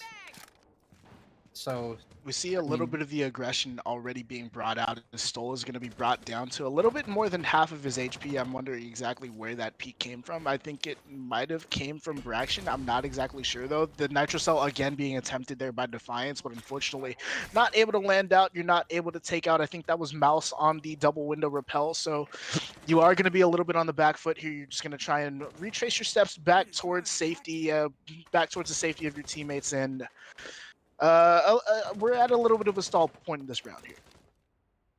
Yeah, I think that Lycus, they're just trying to be a little too flashy, which they don't necessarily need to, which has also probably been costing them these rounds, because right, they're getting these opening picks, and now Lethal here, I think he's trying to go for a run out. Braxton still not able to find anything for himself here in this defensive side. At least he's gonna be taken down to low HP. He'll light burn Turkey up just a little bit past the halfway mark of his health points, But they've dealt a little bit of damage to Redux Rising, but for the time being, right now, Lycus are in control of the health department. They are well in control of the health department as they do get the frag onto Stoll. Unfortunately, the Habana, actually, I'm surprised that he doesn't get the pick onto Lethal Gamage, and Lethal is going to be able to make his way back towards safety. The safety of the west side of Consulate here, and Stoll is looking to just get these aggressive peaks going. Obviously, he is down to less than 25% HP, so some very fortuitous engagements being brought out here from Lycus Empire. Meanwhile, Redux Rising are a little bit on the back foot here. They're just trying to clear out these roamers, and the repositioning from Lycus has definitely been opportune, and yeah, it's up to Hourly here to hold the rest of this top floor, but unfortunately the damage is already being done as he's able to get the kill onto Helio. That's your hard breach off the board, so no hatches are going to be able to get taken out, and Lycus Empire looking good in this round here, and another free kill comes out here on the Stoll. So Lycus obviously adjusting a little bit, but Hourly is going to lose his life to Mouse. Yeah, Braxton needs to be careful with where he steps now that Lethal has fallen because it's a 3v3, but Braxton is one shot away from dying here as he's currently positioned himself over on the spiral stairs, and I don't think Burnt Turkey is necessarily aware of Braxton's current positioning. I'd love to see Burnt Turkey's position, but wow, Braxton's able to get the opening, the first pick here for himself in quite a while. So now with 20 seconds to go, this is a 3v3. The plant hasn't started to come down yet. I'm sorry, it's a 2v3 because that was Burnt Turkey who fell. And now the plant is starting to come down. There's 10 seconds left, and Mouse is looking at the wrong position. He'll see the smoke. He'll find one, but the frag has already happened onto the planter, and it's Defiance and Braxton able to finally step up here, and we're going into overtime. So overtime we go, and not all of the points being collected here by either team. You guarantee yourself 1 point, which I guess is okay. But when it's a 1v2 matchup, you want to be able to establish that sort of dominance. And unfortunately for neither of these two teams actually, they haven't been able to establish any sort of dominance. So 4-2 scorelines on each half, and we have Redux, or no, excuse me, we have Lycus Empire, the first defensive side, and that has been the weaker side for them here. So it's going to be interesting to see what they can bring out here to really turn the course of this matchup here. Obviously, that first lobby reattempt there in the last round was definitely a good defense overall, but overall this site has been relatively weak for them. Defenders, protect your bombs from being defused. Yeah, they have not won this bomb site at all. Well, I'm sorry, they just won it last round, so they're currently 1 for 3 on this bomb site. Now they're going to be going for a 4th attempt. So the 2 bomb sites that they have won have been down below in Archives Tellers, which they're currently 1 for 1 in this matchup, and now they're 1 and 3 on their lobby defense. And in all honesty, I think that Redux Rising, they just changed when they didn't need to. They changed what worked initially for them, and it just costed them. Yeah, I mean, like we saw in those first 4 rounds, right? Like just being able to get those, get the refrags off of the aggression from Lycus Empire was definitely game changing there, and I don't think Lycus was expecting it, to say the least. But obviously the shift is being brought out here, and Stoll could potentially lose his life. No, he's going to escape.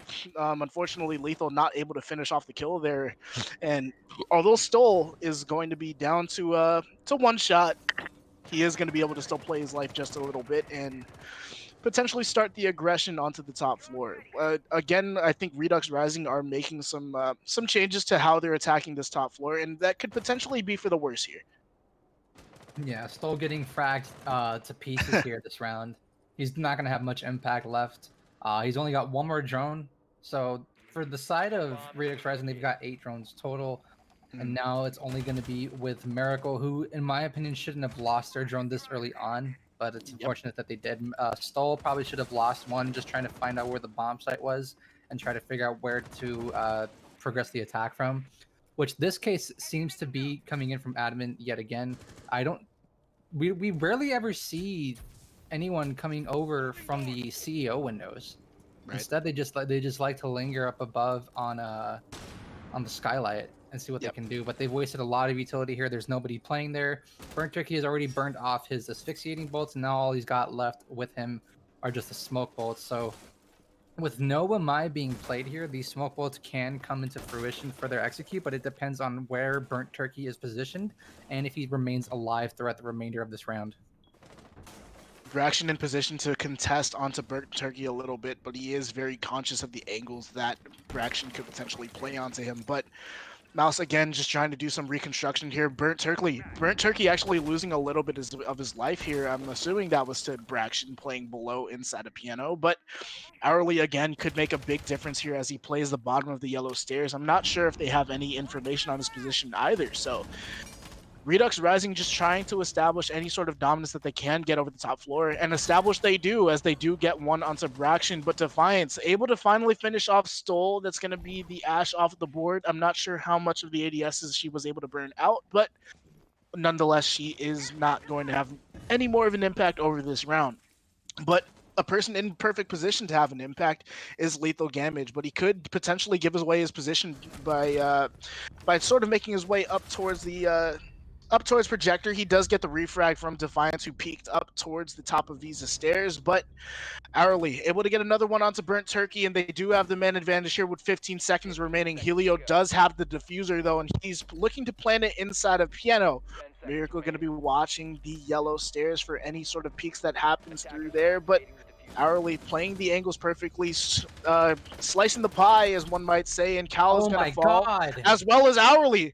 What is going on here? Lethal, the only hope remaining here for Lycus Empire, and this was a little bit. I mean, it came out of Uzu's mouth. It was a little bit of a throw, if we're going to be completely honest here. Lethal Gamage, his position is going to be given away here. He does need to win a difficult 1v1 onto Helio, and unfortunately, oh, he wins it! What? He won that. There's no claymores either. 10 seconds. He's able to get the diffuser down with plenty of time, and he was not supposed to win that. What? Well done, Lethal Gamage. Lycus Empire win round 13. I'm out of here. What? Oh my god, you cannot afford to have that happen to you. Holy shit. Okay. What do I get the a pass hell? for that? Yeah, do I get mean, a pass for a man? Yeah, go for it. No, I completely agree though. How do you let that happen? Oh my Oh my god. goodness. So maybe to bring a little bit of the analysis back, maybe just undisciplined being brought out there from Habana. You didn't need a peek at all. You didn't Well, need to be playing behind that shield. I don't know. she didn't I mean, she wasn't peeking. She made the smart play. It's just the fact that Lethal expected him to be behind the shield. They clearly, Right. I don't know if they had intel. I don't I know if feel they like had you any could Mojave place drones. yourself. I feel like you could place yourself further in that bathroom though. Maybe make that even more foolproof. I I don't mean, know. because you already have wall hacks on the guy as he's detected outside. Yeah. Oh I my. mean, you just got to go for the pick at that point. Like, don't play so scared. You already have intel on the guy. He has no idea where you're at. You could be anywhere on the first floor. Oh my god. Okay. This is just, man. Wow. I'm I with you am on this. shocked. I can't believe what we just witnessed. I mean, Lethal Gamage was absolutely lethal. I mean, to win that out, obviously it does take a little bit of effort from your own hand, but there was potential for, you know, maybe some misplays being brought out here from Redux Rising, and Lycus could be closing this out here. Obviously, they do have to win their attacking this attacking side, excuse me, and it's going to be down to the Teller's bomb side again. Obviously, the vertical presence is a very big crux point on any of the bomb sites in Consulate, if we're going to be honest here, but especially for Archives and Tellers, where the whole point of the bomb site is verticality. And unfortunately for Mouse, a little bit of that map control is going to be lost as his spawn peak gets counteracted here by Braxton. Well, okay.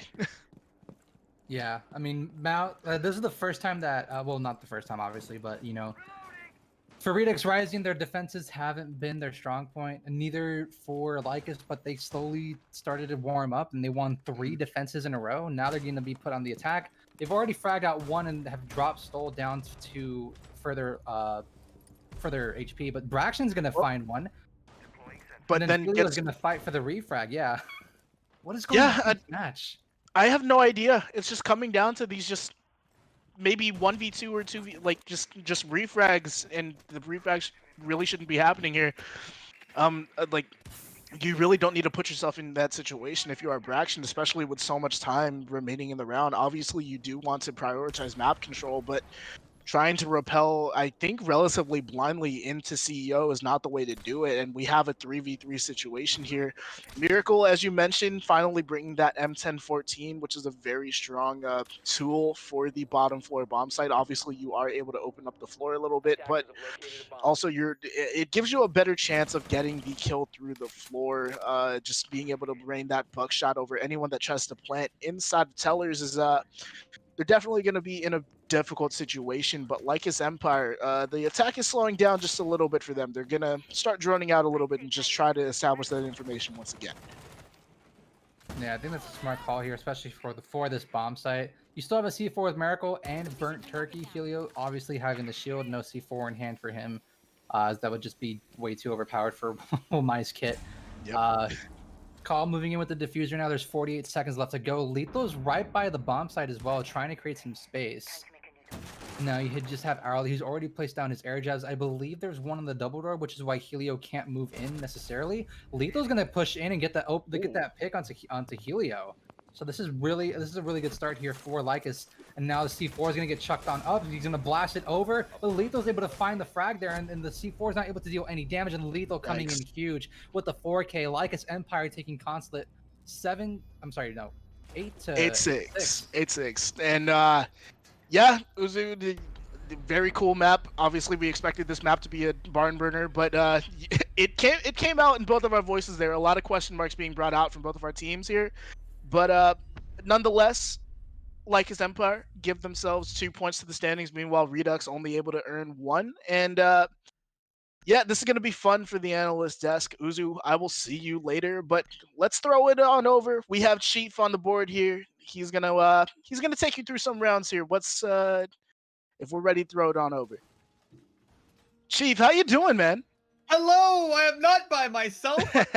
Be a solo ride today, but Mr. Santos, thank you so much for joining me and making sure we can bless the airwaves with 2 voices instead of 1. And it looks like map number 1 was completely discombobulated, just like my hair. I woke up like this, so how it actually pans out. But Lycus Empire, they played brilliantly. That was a great showing, particularly in overtime.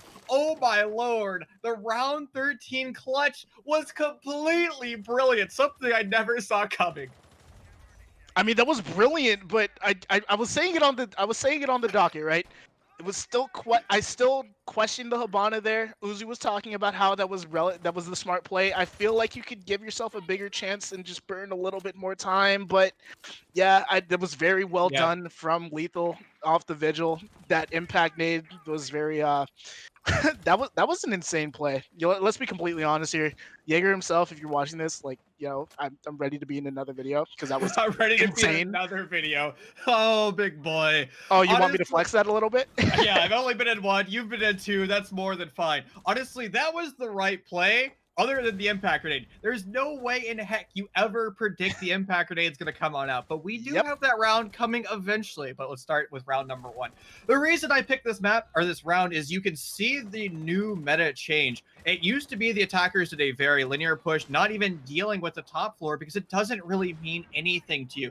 You have to execute onto your split bomb site. But we've seen a lot of attacking rosters change that because you can shoot through multiple floors. You can shut down the Nitrocell Bonanza from that top floor, particularly if you bring a buck. Now, we don't see a buck on the side of Lycus Empire, but nonetheless, they're still trying to participate actively with the holes that Redux Rising actually made. And that's the big part of this round that failed. Redux Rising didn't make any holes over here on tellers. You can see it's pretty much solid wood floor. That is a huge oversight. The tables that could be destroyed are also not destroyed. That is the most important thing. This bomb site is statistically the best bomb site on this map. It requires the most coordination and the most prep. If you don't accomplish those 2 goals, you will lose this bomb site every time. And sadly, Redux Rising did not participate in the current meta and forced themselves to lose this round. Yeah, I think Redux Rising definitely could have taken that round, but you mentioned it perfectly. I mean, like, just Helio a little bit on that over-aggression up there. Obviously, that wasn't very coordinated as well. But yeah, I mean, you mentioned it yourself. Just a lack of coordination overall being the biggest difference maker. But also, yeah, you mentioned the holes being a big point of contention. And I remember in the earliest days of Siege when you would shoot somebody through the floor and people would accuse you of hacking because just nobody's aware of what floors are destructible. So yeah, definitely some very solid points being made there, and obviously the nitro cells were misplayed as well, not able to have the impact that Redux Rising had intended. And overall, I think they could have won that bomb site if it weren't for a couple of adjustments.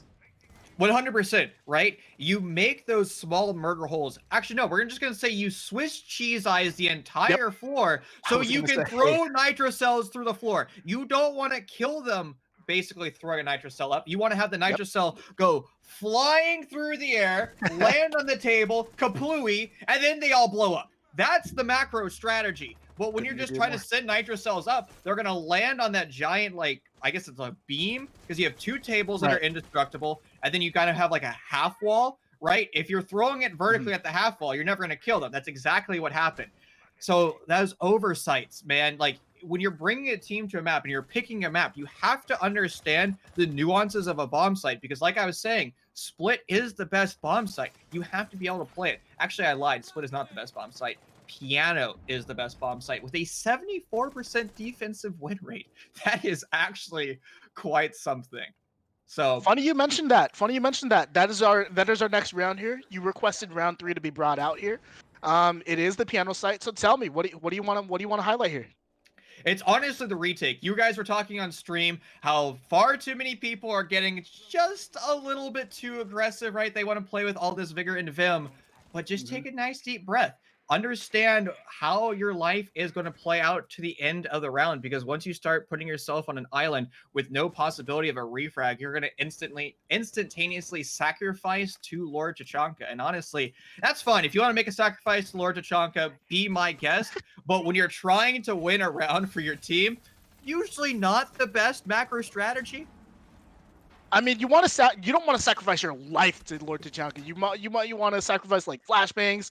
You know, the utility clear is definitely a big point of contention here in Siege today. But yeah, definitely the wrong types of sacrifices being made, and Redux Rising was able to take advantage of that for sure. We see just like some ill-advised peaks being brought out here from Lycus Empire, and they do have the crossfires relatively set up correctly, but you have to be able to win those one-on-one engagements. And frankly, for some of the times on Lycus Empire, they weren't able to win those out. So one thing that I actually like what Lycus Empire does, they change up how you hold projector upstairs. So they were electing to reinforce that hatch, where common wisdom and the strategy that Redux Rising is using, they actually open that hatch up to allow their team to rotate to new avenues to play off their life. But Lycus Empire is actually forcing more utility by the attacking team in order to get that kill. They have to set up their crossfires and actually actively pinch that person, actively shoot that person, because if they don't, well, they're just going to rotate away. So I like that. I like that change up, and it works out brilliantly. And Stoll's clutched multiple rounds, and here he goes again. Oh my goodness. That, just dropping down the hatch. Bad post-plant positioning, and unfortunately to Redux Rising, this exact same scenario is going to happen to them in round 13 down the road. But before we get to round 13, you wanted to bring up round 7 as well. Obviously, we see Mouse off the board, but what do you want to highlight here? Round 13 was a 2v4 scoreline. I think it was a Redux Rising win. Yeah, because they dominated the attacking half for sure. So this is the round where we see members of a certain roster having a little bit too much fun in all chat, typing away, saying some fun banter back and forth, but they weren't quite prepared for a big boy flank from Stoll. He saves round number 3, and he just walks in through big bathroom and says hello again. So sometimes your job as a player is to, well, surprisingly, play the game, not type it all chat. But I mean, there's a reason I'm just a caster now and no longer an IGLer player, so I could be wrong about that one. I tried playing comp a year ago, and let me tell you, I would I specifically I would never have my alt chat keybinded because I just did not want to participate. Obviously, Uzu brought up the Levron effect, and Yeah, we saw a little bit of that here today. Well, maybe this is the round that started that movement in chat, at least on the side of Twitch. But honestly, this was a great showing. You have to be prepared. Honestly, that double smoke, talk about being prepared when you're full YOLO rushing.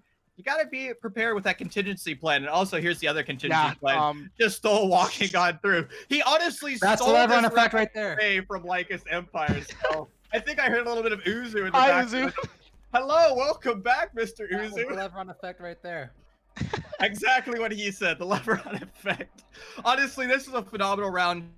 Defiance, that's an air chat that went off, and Defiance didn't get yeeted to oblivion. I totally missed that. He was walking through the air chat. Yeah, he was just like, nah, I will not be felled by this air jab here. You will not put me on my butt. I'm moving forward here. I'm gonna keep on moving. But round 13, what have you got for us? Round 13, what do I have for you? Oh, bad post plan, right? You have to be prepared for all scenarios. You have to be prepared that he's going to eat himself out a window. That's just a common thing that happens in no matter what level you're in. So they lost that engagement, fine. I'll write that one off. But the impact grenade was brilliant. You don't expect that utility. Honestly, I would have played that scenario behind the deployable shield.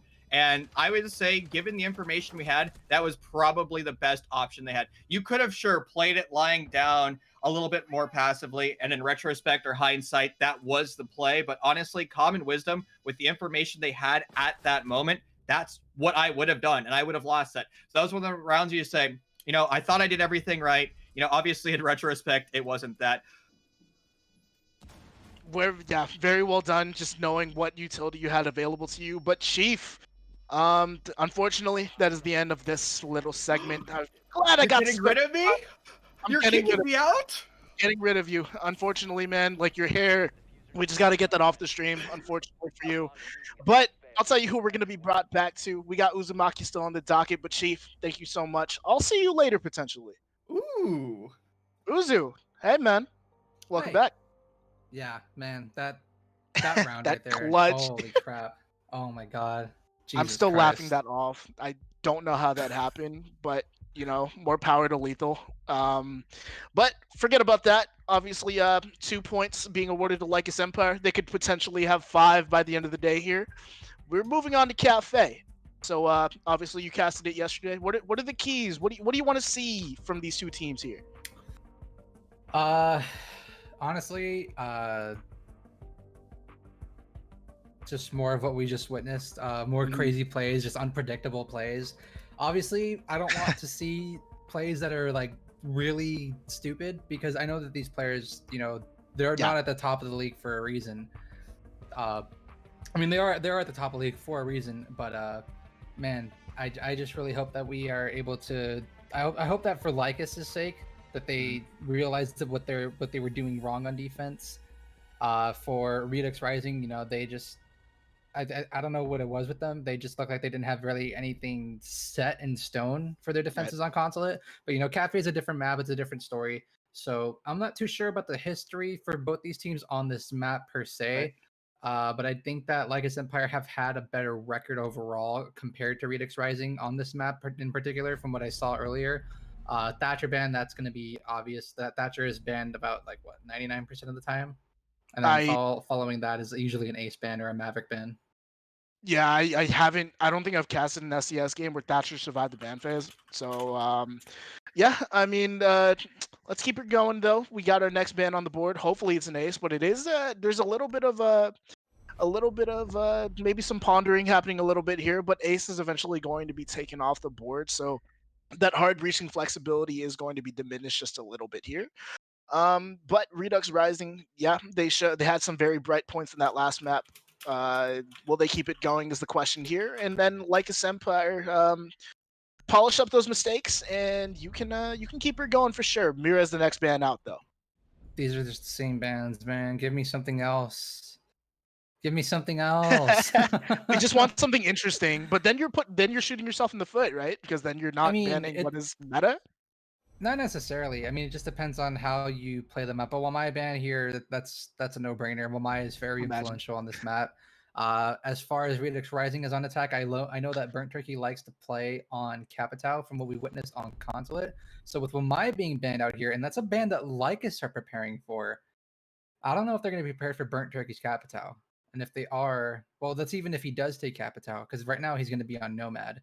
And there doesn't appear to be any kind of Capital coming out here, so... Huh. Okay. We'll see if there's any 6 picks that come through right now in the coming seconds. Burnt Turkey's going to go ahead and lock in that Nomad. Instead, we're going to be having Mao switch away from Sledge over into Bucks. So the only set of nades we're going to be having are going to be with Miracle on the Maverick. I mean, in usual Siege form, you would want to bring as many nades as possible. So maybe opting to get the floor just absolutely Swiss cheese, as opposed to maybe having to decide where you're gonna put those holes are. Obviously, you don't want to waste all of your time trying to sledge open the above. But again, I think that's a little bit of a questionable pick if I'm going to be completely honest here, because you know the sort of rotation points that are inside of this kitchen bomb site. You know that you have to be able to cover off anyone that rotates in and out of prep. But yeah, I don't know. I'm not in these teams comms. They're probably a lot smarter than me, but you know, casting with you has been fun. I mean, you bring this analytical sort of point that I genuinely lack. But yeah, you're a lot smarter than me, that's for sure. Well, I mean, I think part of it also comes from the fact of how long I've just been playing this game for, and Sure. just the. I mean, I've been casting Challenge League for 2 years. You know, I Yep. haven't gone anywhere with it, but Unfortunate. it's whatever. You know, And I mean, I just cast to cast. I have fun with it. I mean, I treat it like a job, but you know, I think also just my experience with being a competitive player from like year Sure. 2, year 3, also brings that in. Just like constantly like watching what teams are doing and what they're doing with the meta, and just like referencing off of Pro League teams and Challenger League teams and seeing what they do, and then comparing it to what these T3 teams do. Because obviously, you know, you don't get to the top of Pro League, you don't get to the top of Challenger League without being, you know, an efficient team. So trying to compare these teams to how those teams play and seeing what they do, because obviously, you know, these teams, they want to be the next SSG, you know, they want to right. be the next TSM, they want to have that in their name known. So this is a place where these teams can shine, and with the league that SCS and the community that SCS has built, you know, it's a great opportunity for these players to get their name out there. For With sure. over a couple hundred viewers consistently, you know, tonight especially. Yeah.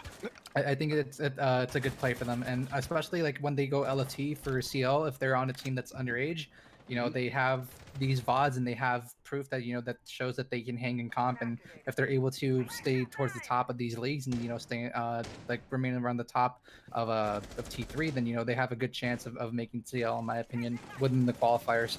But in this round, we're going to be doing Kitchen. From what I saw, Stoll's going to be the opening pick onto Braxton, and down goes the Jaeger. There's going to be a duo roam with the Jaeger and with Call, I believe. Maybe even a triple roam with Defiance as he tosses out the C4. Not able to pick him off, and he's going to be the third death here, possibly. Yes! Oh no. He'll fall, and that's Burnt Turkey fighting off Defiance. The trio roam from Call, Braxton, and Defiance are down for the count, leaving it all on Hourly and Lethal Gamage. Lethal taking an engagement with the vertical angle, but unfortunately just hitting those metal bars, and unfortunately it's a very tough situation to win a 2v5. But Hourly and Lethal have proven to be some very well-versed players on the side of Lycus Empire, but again, just a very tall task here. The first engagement looking to come out here from Hourly, unfortunately not able to click on the head. Helio unfortunately clicks on both of the Lycus Empire heads, and Redux Rising dominantly take this first round here, and these defenses continue to be a struggle here for Lycus Empire. Yeah. The flawless round, especially too. So that's a very great opening statement Yeah. here. And I was a little bit curious as to why they weren't bringing in the sledge, but obviously, you know, the Bucks able to tear up those floorboards a lot more efficiently compared to a sledge, and you know, they're able to do it from a safer distance. And should they be attacking, you know, say the second floor or the third floor, then that Buck is able to bring that presence down below underneath the bomb site.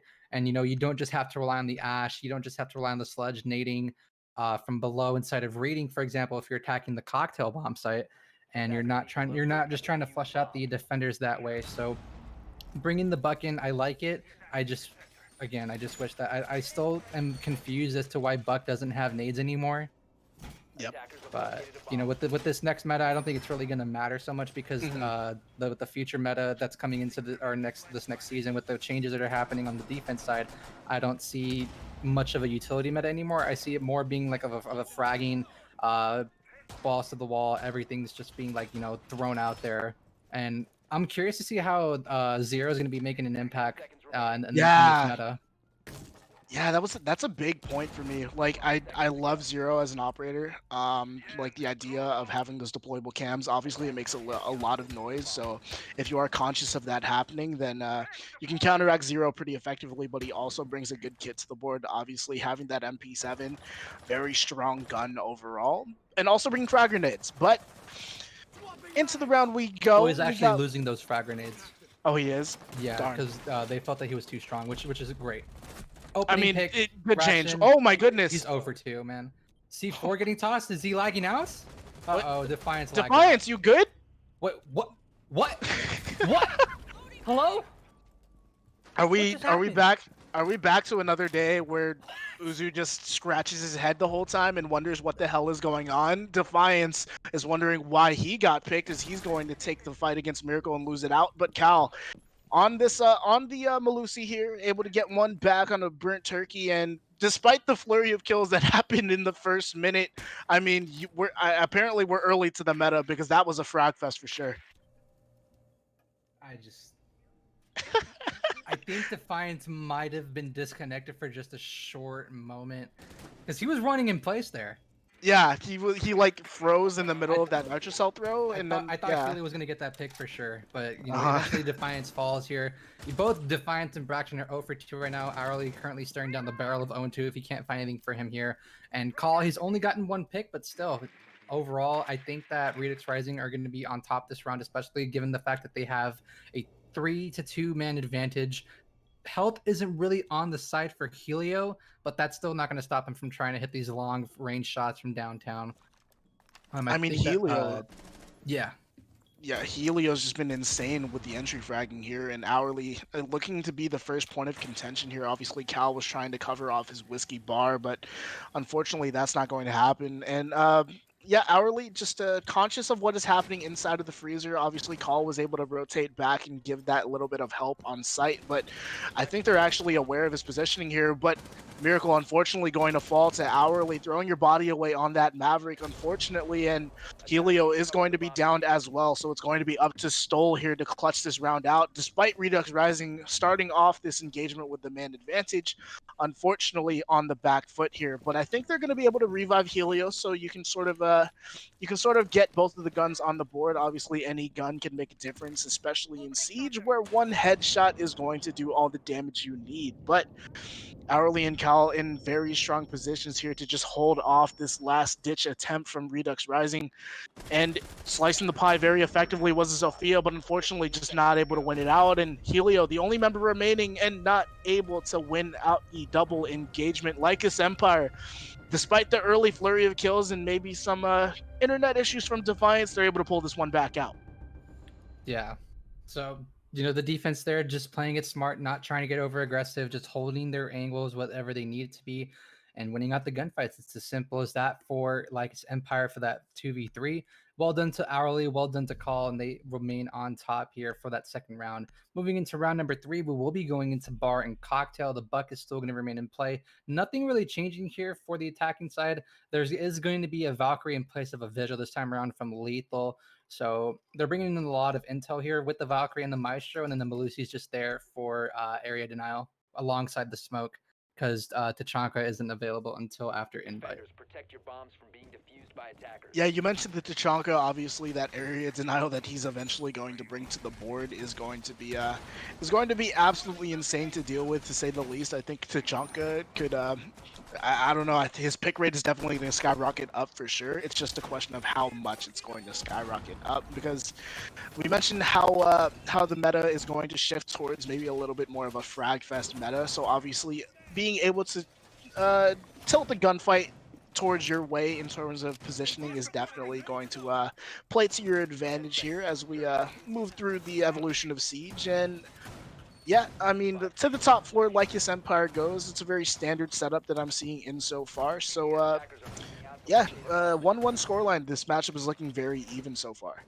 Yeah, it's definitely looking a lot better compared to what we saw on Consulate. These teams definitely seem more comfortable on Kafe compared to Consulate.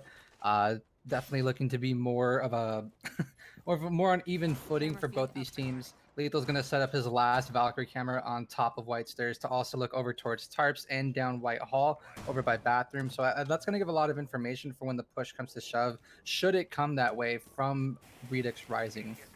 And Miracle is going to be utilizing his Maverick torch. I don't think it's that hard to because- break the soft hatches with the Maverick Why torch. is That was Mouse not wasteful. opening the hatches?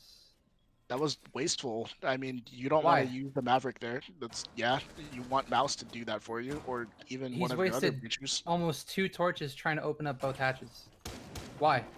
Like, I understand you want to utilize Mouse down below, but it just Yeah. takes 2 shotgun shells from the skeleton key. Why? Oh well. Oh wait. Okay. You're Moving gonna on. keep scratching your head there. I'm gonna wait and see what happens here, because I think that Mouse moved into laundry. Yeah, he's really close to laundry here, and he has an opportunity to drop Braxton down the hatch and get him stuck in the laundry machine. I don't know. There is potential for that, but Hourly, oh goodness, he gets shot. Unfortunately, his party time on top of the bar is going to come to an end as Stoll is able to get the frag onto him. And for no real trade of damage onto his own, Hourly just missing most of those shots there. And Lycus Empire is going to be playing the rest of this round on their back foot. That's also your Maestro that's going to fall as well. Braxton turns away at the wrong time.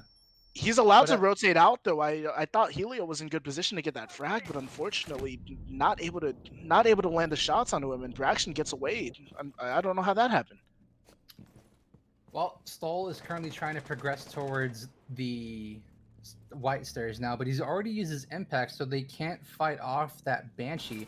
Now Mouse is going to be the first one to bat, and he'll win the gunfight versus Braxton, who is now 0-3 for the count. Lethal falls as well from a frag coming in from Burnt Turkey. Now it's a 2v5 for the defending squad here. Defiance trying to find the frag onto Burnt Turkey, fighting for his life, and Stoll finding another pick, trying to fight this frag. He can't do anything. Defiance, you gotta hit your shots. Oh my god. Maybe his internet is still half. Thank yeah, you. good job, Henry. Shout out to our observer. But maybe Defiance is still halfway out of connection. Maybe his bullets just aren't registering, because you gotta land some of those shots, right? But yeah, just able to take the bottom floor control, flush out Hourly from his position, and then winning that gunfight onto the Jaeger playing on top of White was huge. I don't know how that happened, but I'm glad it did happen. And Redux Rising able to take that round. Wow, that was well played from their side. I'm in awe right now. This is now 2 flawless rounds for Redux Rising on their attacks.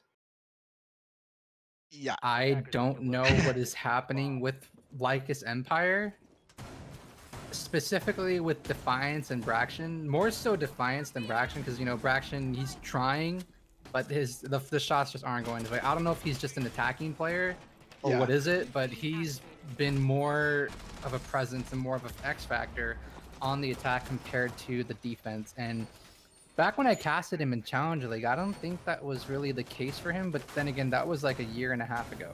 Or no, it was a year and a half ago. No, that was just earlier this year. So he was in season 11.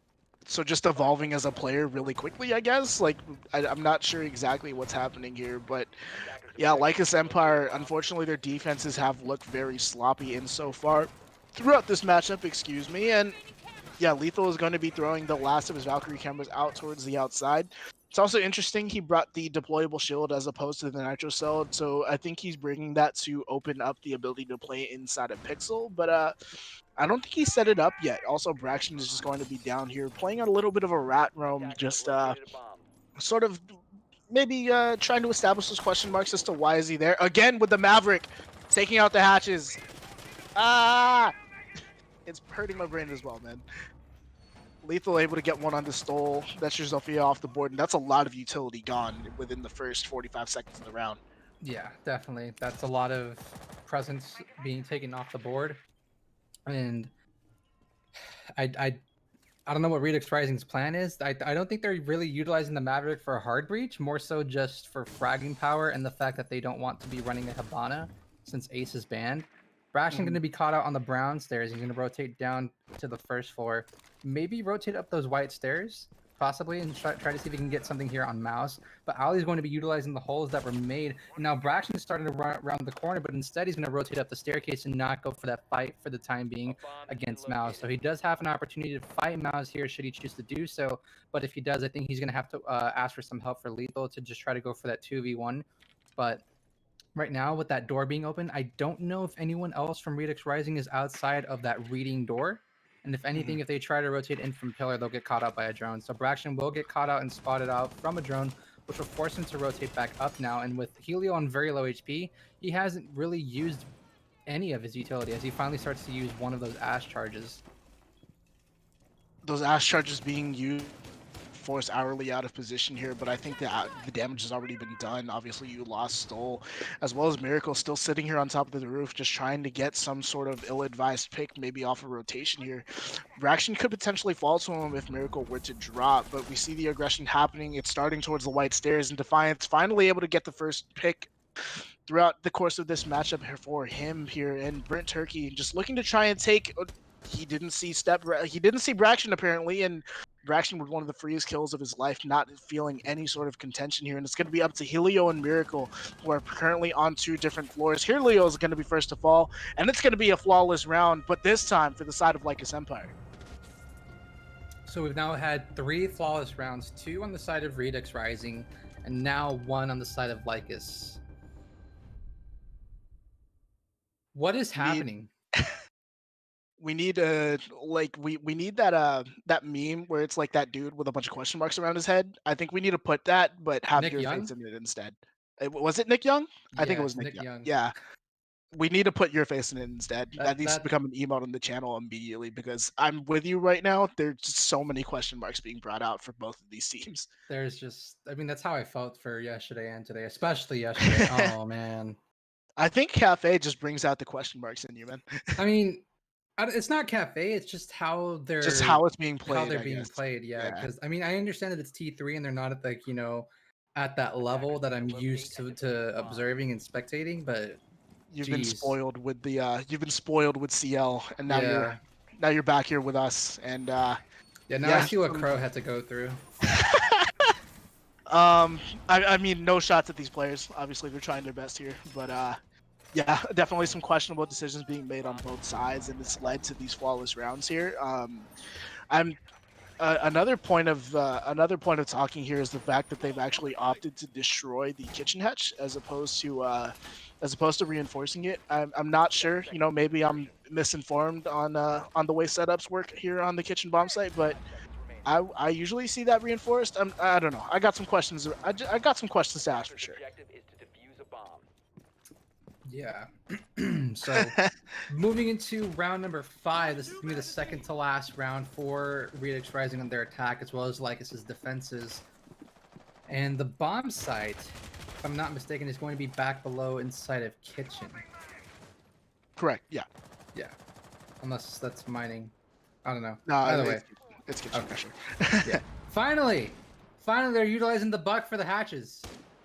I mean, okay, there's one piece of improvement. You finally put Buck where he's relatively supposed to go. Instead of I don't know. Yeah, wasting a torch just to get open of a wooden hatch. I don't know, but finally, the Buck's finally able to do his job here, because with the site being down below on kitchen, you only really need he's used 3 of them. Excuse me, but already Defiance peeking, gonna jiggle peek out and smoke Helio. Okay, so Helio's not even gonna find a lick of damage onto Defiance there. I don't know how that happens, but Defiance just shows no fear. Burnt Turkey is already creeping his way into prep, and I don't know if anyone from Lycus are aware of this. If he Hourly, he's on cam. He doesn't know. He's on cam. Oh my god, I'm so confused as to what's going on here. Hourly not expecting the push in from Burnt Turkey, and he's going to be able to pick off Braxton on the fall through the hatch. And you see it in the bottom left. We need to replace that again with Uzu's face, but yeah, I don't know what is going on, but it's absolutely amazing here. But Lycus Empire has pulled this back to a 3v3. Miracle's actually going to be getting the diffuser down. Burnt Turkey still hasn't fallen inside the site, and it's now a post-plant situation as Lycus Empire find themselves on the back foot right now. The peaks come out here from Defiance, but unfortunately, I think the damage has already been done. They're going to have to deal with Burnt Turkey and Miracle inside of the site. Hopefully they have the crossfires established here. Miracle able to win one out, but unfortunately refragged here by Defiance, who has quad on the round. Lethal Damage trying to push in. Burnt Turkey is going to get finished off. Defiance with an ace on the round, but how do they win that out? That was you saw the question marks. I don't know what just happened in that round.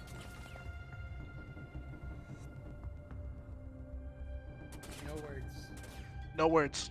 No No words at all. Oh my god, that should have never happened for the attack. Why is Mouse not even ready for anyone to push him? Like, I mean, if anything, hold outside of Small Bakery.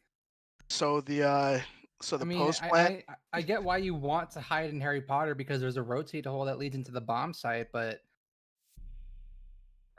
I don't know. If anything, maybe create because he didn't use all of his skeleton keys.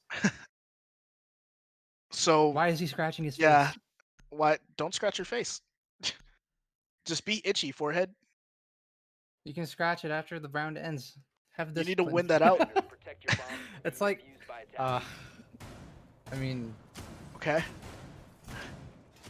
Nonetheless, Lycus Empire have taken advantage of the yeah, of the I'm situation with there. like, They won it out I'm with Lycus right here.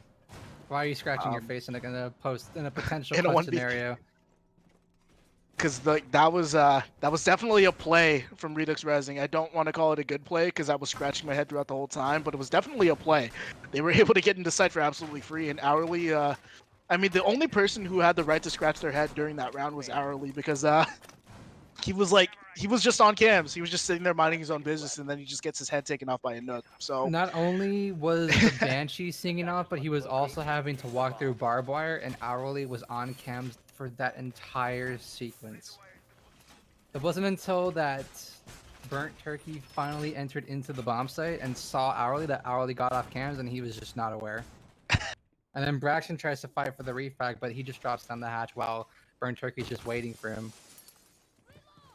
So That's that actually round sad. aside, I think we can stop with that now. I don't know. If he actually walked past the drone for Defiance, what are Redux Rising doing? What are your dead teammates doing if they're not on I cams? agree. I agree.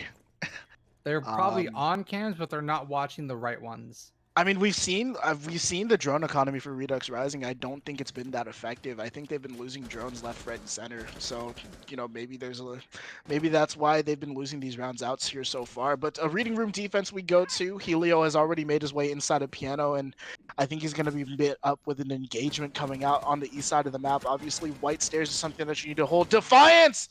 You're getting shot, buddy. You need to move, and unfortunately, the Ash not able to pull it off. And Defiance, you're still able to hold, but lethal damage is not going to be alive for much longer. He gets taken down by Helio. Oh, what is going on? I think Defiance is falls trying as to well. go for a pre-fire there, but everyone on Lycus Empire is just dying everywhere. They've lost all 3 members within the first minute 30. How do you let this happen? Attackers have located a bomb. I have no idea, but Hourly looking to lose his life as well, trying to contest with the vertical angles. Unfortunately, it's just not going to work out for him, but Call actually in good position to try and help him out here. Hourly helps himself with a kill from Miracle, but unfortunately, Helio pushes down the white stairs, but Redux take another round. We don't know what's going on. 3-3 scoreline. It's been even. There have been very, very big, questionable, if not insane plays. And let's move into the next half. Yeah, I'm not trying to be awkward. Yeah, we'll move this is into perfect. Lycus Empire now, switching over to the attack, while Redux Rising will move on into defense. And for Redux Rising, they're sitting pretty.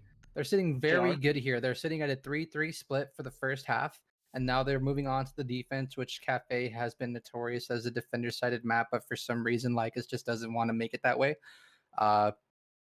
you know, Braxton and Call, and you know, Yeah. they just haven't been the best players here on this map. Lethal has been here and there, but really not having much of an impact. So for Redux Rising here, I think they're sitting in a very good spot here. Yeah, you go onto what is arguably the stronger side, and hopefully the play is a little bit more polished as we flip sides here and Lycus Empire goes on the attack, because yeah, I mean, both of these teams here obviously deserve to be at the top of our standings, but we've seen some head scratching plays to say the least throughout the course of this matchup, and yeah, we're gonna see what these teams have in store for us for the rest of this game here. And oh man, I hate to say it, but this match has completely broken my concentration. I don't know what's going on right now. I mean, these are supposed to be the two best teams in the league, which they are. They are, yeah. And some of the things that we're seeing, like I'm pretty sure that these players are also considering the fact that, like, what the hell is this guy doing? Okay, Stoll's You gonna mean go like off for a this? jump out, and he's gonna get Okay. lethal. So that's a pretty good pick to go off, but he's gonna get immediately traded. You got your frag, but why? I mean, Like, you know, I understand why, but like, why? Like, if you're not gonna have someone have that door prepped, or if you're not gonna have that door prepped, don't go for it. yeah, you need to be able to just run all the way back in without having any sort of without having to let go of your shift key. So yeah, not having that door prep definitely got Stoll killed at the end there. But again, you trade 1-for-1, and you also trade the Zofia of Lethal Damage off the board, which has been a very hot gun throughout the course of the matchup, but also you lose the utility that she brings as well. So I think overall, a profitable engagement there for Redux Rising. But Lycus Empire already just trying to establish control over pretty much the site, and they are trying to just get the nade presence down, maybe get a free pick or two before they eventually try and go for this execute. But unfortunately, it's been all for naught so far. They haven't been able to really flush anyone out of any positions here, and they're just peeking into angles that the defensive Redux Rising have established. But Helio peeks out at a very inopportune time. He's going to get his head taken off by Defiance there, so Defiance, despite the jokes that we've made about his connection so far, has been a very strong player throughout this map. Yeah, I'm just a little curious as to why Helio felt the need to leave Barstock and peek the skylight, but you know, frag is a frag, Helio falls, and that's a lot of freezer pressure that they don't have to deal with anymore. Mouse is going to equalize here onto Braxton, which is one of your two hard breachers. So I'm a bit surprised as to why Lycus aren't wanting to utilize the Maverick, because Call is practically ineffective here if they can't get those Electro Claws off the wall. Right. And the Maverick also brings in nades, which are helpful to deal with those bubbles that are placed out by the Maestro of Miracle. And from what the looks of it are, at least one of those two bubbles are still standing, if not both of them, because we have the one that's situated on the bar. There's 30 seconds left to go. Mouse is still holding inside a bathroom. Metaxabe is finally going to get tossed out here from the smoke. That'll be the second one, actually. Sledge moves in and loses the gun. 5 getting refragged is going to be Call. Now trying to fight for the advantage here. Call misses the opportune moment to find the smoke sitting all the way deep in Cocktail, and almost a team kill. Yep. As Call is able to move in. Owlie's going to fall here to Burnt Turkey. Call equalizes. Now 5 seconds to go. Burnt Turkey has the shotgun out. Now Call is going to have to rotate around. Does he know where Burnt Turkey is? But time is not on his side. He can't find the smoke, and Redux Rising will, I believe, push us into match point. No, that's actually round 5 for them. Round 4, I believe, for them. I'm not yeah, round 4. Yeah, round 4. Yeah, because it was a 3-3 split. That was the first Yeah, round yeah. for defense. I'm losing it. All good. All good. They are able to win out that top floor defense, which proves to be, I think, the strongest site overall for any defensive side that is looking to play on Kafe. You go to that top floor, you basically buy yourself a round if you're able to play together and establish the pressure onto Piano, which they did perfectly. But Kitchen Service is going to be our next bomb site brought out here in this defensive half for Redux Rising. And yeah, we got it's an overall standard attacking lineup, but I am interested to see what this Goyo brings to the table. A Ying is going to be coming out here for Braxton. I'm glad you noticed that. I'm interested to see how this is going to play out for Lycus Empire, because they're not bringing in a Glaz either, Bomb located by and there attackers. is no Warden being used. So that was a 6-pick coming in from Braxton, but Braxton so far, at least in this map, hasn't been the hottest shot. So we'll see if the Ying can work in his favor. But if not, then maybe he goes back to the drawing board and picks a different operator. I don't know. Usually, Braxton did play Habana that previous round, but he's more so been on the entry role with lethal, Attackers are heading out. Yeah. and Arley's more on that flank watch role. So, looking at the defensive lineup here, there does not seem to be any reason as to why the Ying shouldn't be ineffective. Because if your teammates are able to burn out those ADSs with the Thermite and the Nomad, possibly even lethal, but I don't think they're going to be using those stuns on any ADSs. But the rush is already starting to come in. The back's going to get shot, and Braxton, fortunately for him, wins the gunfight, but he'll get immediately traded out by the TCSG from Mouse. And now Miracle is able to fight Lethal, who was fighting for Braxton's refrag. Defiance does have a drone sitting on the potato sack, and this Jaeger coming out from Helio is not going to be aware of this drone's presence for the time being. No one really aware of that drone, but I'm not sure how much of a difference it's going to be able to make unless the guns from Lycus Empire are trained over any of those positions. But the round slows down here. Unfortunately, Lethal Damage has fallen as well as Braxton. The aggression overall did work out. You are able to pick off that Malusi, but there wasn't a lot of utility to be lost there. You do lose the Nitro Cell that she could have potentially brought to the table, but overall, Redux Rising still has firm control of the site. And Lycus Empire really only has one place to push in, and that's going to be into the small sort of off section of kitchen here. The drones are being brought out here. They're just trying to get any information that they can. But Defiance landing a very nice shot onto Mouse. That's a TCSG off the board, so the long-range engagements are going to be a little bit weaker. But overall, Lycus Empire, the attack is stalled out a little bit. They're just trying to get these picks off and maybe catch a player out of position here. Most of the angles that they can enter in from are being watched. There's a lot of time left here for Lycus, but they don't seem to want to trade anything. A frag's going to come in from Helio, but he'll get instantly traded off before another trade comes in from Stoll. So now Defiance is in a 1v2 between Miracle and Stoll. You got one to worry about inside of Kochek, and the last one's going to be sitting inside a kitchen. But Defiance creeping his way in, should get shot here from the guy in Kochek any moment now. But he's actually going to be able to creep his way over through kitchen. And now the Valkyrie's starting to swing, and Stoll is able to find the frag, and Redux Rising pushing themselves to their 5th round here on Kafe. These attacks from Lycus Empire have been sloppy, and I like the aggression that Braxton brought out to the board, bringing that Ying to the table, but unfortunately it didn't really profit out for him.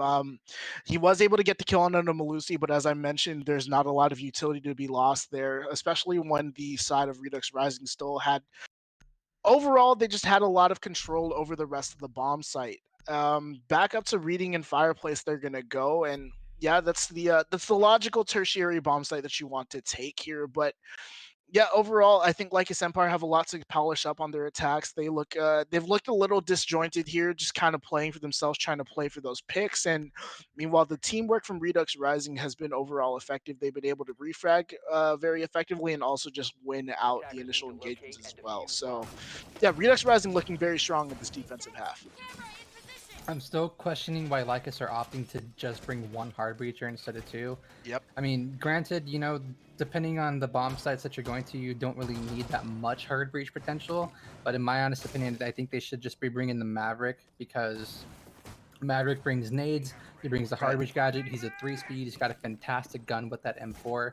Everything for Maverick is just really, really well.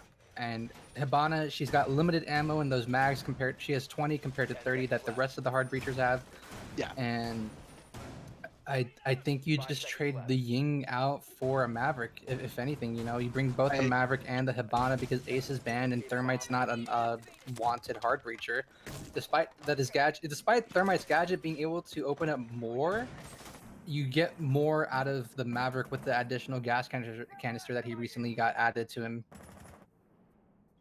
I completely agree, and obviously you're missing those frag grenades as well. The peak comes out here from Mouse, only able to take down Braxton to a little bit less than, or a little bit more than half of his HP, excuse me, but he does spot out the Valkyrie camera that sort of enables that aggression. So He's clearing a little bit of those angles here, but overall, Redux with a very profitable first engagement. Obviously, you want to be able to weaken up the defenses or attack as much as possible and really make them sort of question their decision as to whether or not they can enter. And Defiance going to be questioning his entrance there as he's going to get his head taken off by Mouse. Yeah, Mouse has been really impactful for his team this matchup, as well as Stoll, and pretty much everybody on Redux Rising has been impactful. Braxton trying to find the headshot over onto Pixel Spot, but unfortunately for him, he's not going to find anything. And Mouse still holding inside a bar stock. I don't think since Defiance is fragged off the board here, I don't think they have any kind of pressure up atop on top of that skylight. There's 3 members all inside a cigar, so a well-timed C4 can come in. Everyone's just clustered here. You mentioned it correctly. Oh, unfortunate there for Braxton. He's going to try and throw another Ying device in, but unfortunately, the damage is already done. You blinded yourself, and you're just wasting more and more time. We mentioned the members of Lycus Empire being stacked towards his piano side, but also their primary droner, I think that was Cal, is also in close proximity as well. So again, it could just come down to 1 or 2 different frags here. Obviously, your refrag potential is at its highest when you are clustered together, but it's also very good potential for a multi-kill to happen here. And Redux Rising are reading pretty well into this. They're just trying to slow the round back down and really not provide the opportunity for Lycus Empire to peek into them. But yeah, Lycus Empire looking relatively very disjointed in this attack here, and Braxton is going to fall, but unfortunately, Hourly is going to be able to kill off Mouse before he does any more damage onto Lycus Empire.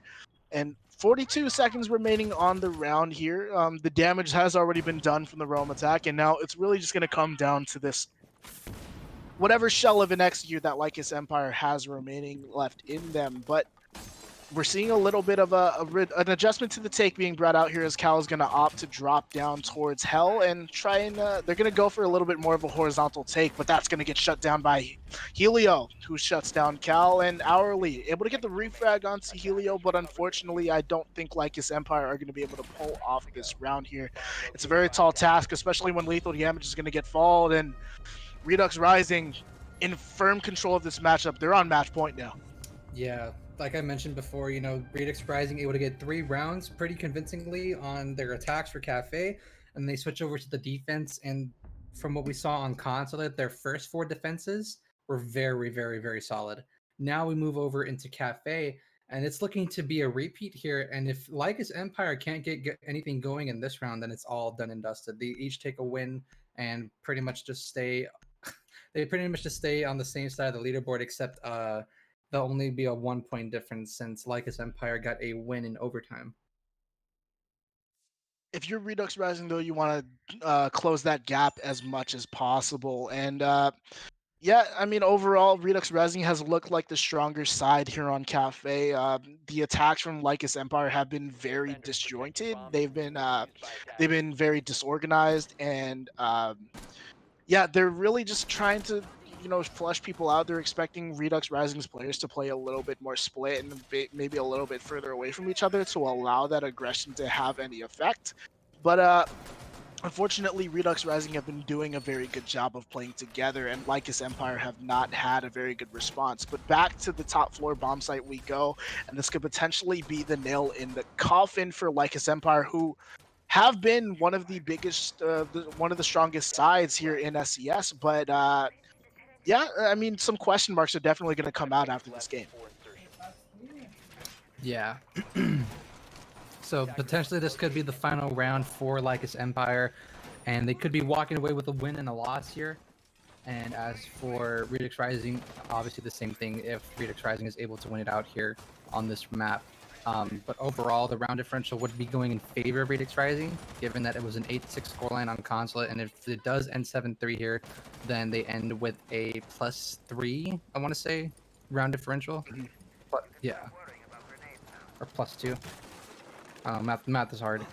Math is difficult. We yell at a game for fun. We can't really do math. We need like calculators or something. Like, we can't do math off the top of our heads. We're not good. That's not our job. Yeah, I think Mao's got 2 for 1 with that shotgun blast. So that's a lot of that's a lot of drones being gone here for Lycus Empire, and their drone economy really hasn't been the strongest. They've lost Braction's calls and now Hourly's drones as well. So they've only got 7 drones left to work with. Your entries are going to have to do the hard droning for the team here. But Braction's going to find the opening pick here on some Miracle. Down goes your Melusi, and Mouse will fall. And another pick from Defiance as Stoll falls here. In the first half of the round, 3 defenders are all falling here, just peeking absurdly aggressively for no reason. Helio's able to take one back, but he's gonna get refragged here by Braxton. And what has happened in this round? Obviously, the kills are came out very quickly here, and Burnt Turkey is in a very tough situation. He does win out against the person playing on top of Skylight, but he's not long to last. And yeah, I mean, Lycus Empire bring one back to 6-4 we go. I mean, we can see another overtime if Lycus Empire play their rounds just like they did there. If they keep that same energy, then yeah, we're in for another overtime. But the way that it's been going, I have to feel like that's a flash in the pan right there, right? possibly. I mean, that could just be like, just a small moment of greatness there. And I think just over aggression just bit Redux Rising in the butt there because they just lost lives way too fast. Yeah. There really wasn't much to analyze there. Obviously, there was only 1 minute in that round, but yeah, losing your lives very, very quickly. Yeah, when Lycus Empire gets the balls when Lycus Empire is able to get the ball rolling, they're really just an unstoppable force. So Redux Rising has done a very good job of sort of stopping any momentum that Lycus can get in the round here. But yeah, overall, yeah, very strong play from Lycus Empire. Obviously, able to shut that round down with some sort of vindication here. But Redux Rising still in very good position here to take this map without an overtime clause, which does you some very good work inside of the standings. Obviously, you only gain 1 point on Lycus Empire, who currently still sit at the top, and they've locked their position at the top. But yeah, Redux Rising looking very strong here on Kafe. Yeah, for sure. Braxton's slowly starting to get his bearings found here in this matchup, but still he's definitely got to step up this round if he wants to have his team have more of an impact. Lycus Empire still setting up their defenses. If a rush were to come in, it would be prime time to do so. Just enter in through Bakery, but for the time being, it looks to be that Lycus wants to take things slow and methodical. Possibly try to enter in from the 3rd floor and take control that way. Meanwhile, you've already got Lethal entering in through Bakery, already meeting in prep, and then Stoll is going to be forced to run away down to the 2nd floor and possibly down to the 1st floor as he starts to retreat down the staircase still further. So Lethal and Call are going to be taking control of Bakery. I'm struggling to get a read on this round as well, but still has his presence on the map here, obviously having control of that 2nd floor. He's probably going to rotate down towards VIP down the brown stairs, and it's going to be a very horizontal here coming out here from Redux Rising. Lycus Empire really have just sort of free reign to establish the vertical presence as much as they want here, but we're seeing a double floor grenade coming down here from Defiance. Very good attempt, but unfortunately not going to net any damage onto anyone from Redux Rising. And overall, I mean, you could chalk that up to being a waste of time because there's only 1:40 left here, and there's no real control being established over the bomb site, despite maybe 1 or 2 angles here. But overall, I think Redux Rising is in good position right now. I think so too. They've already burned off half the round, and now, despite the wall being opened, they've got all five members still in play. You have Miracle sitting inside a coat.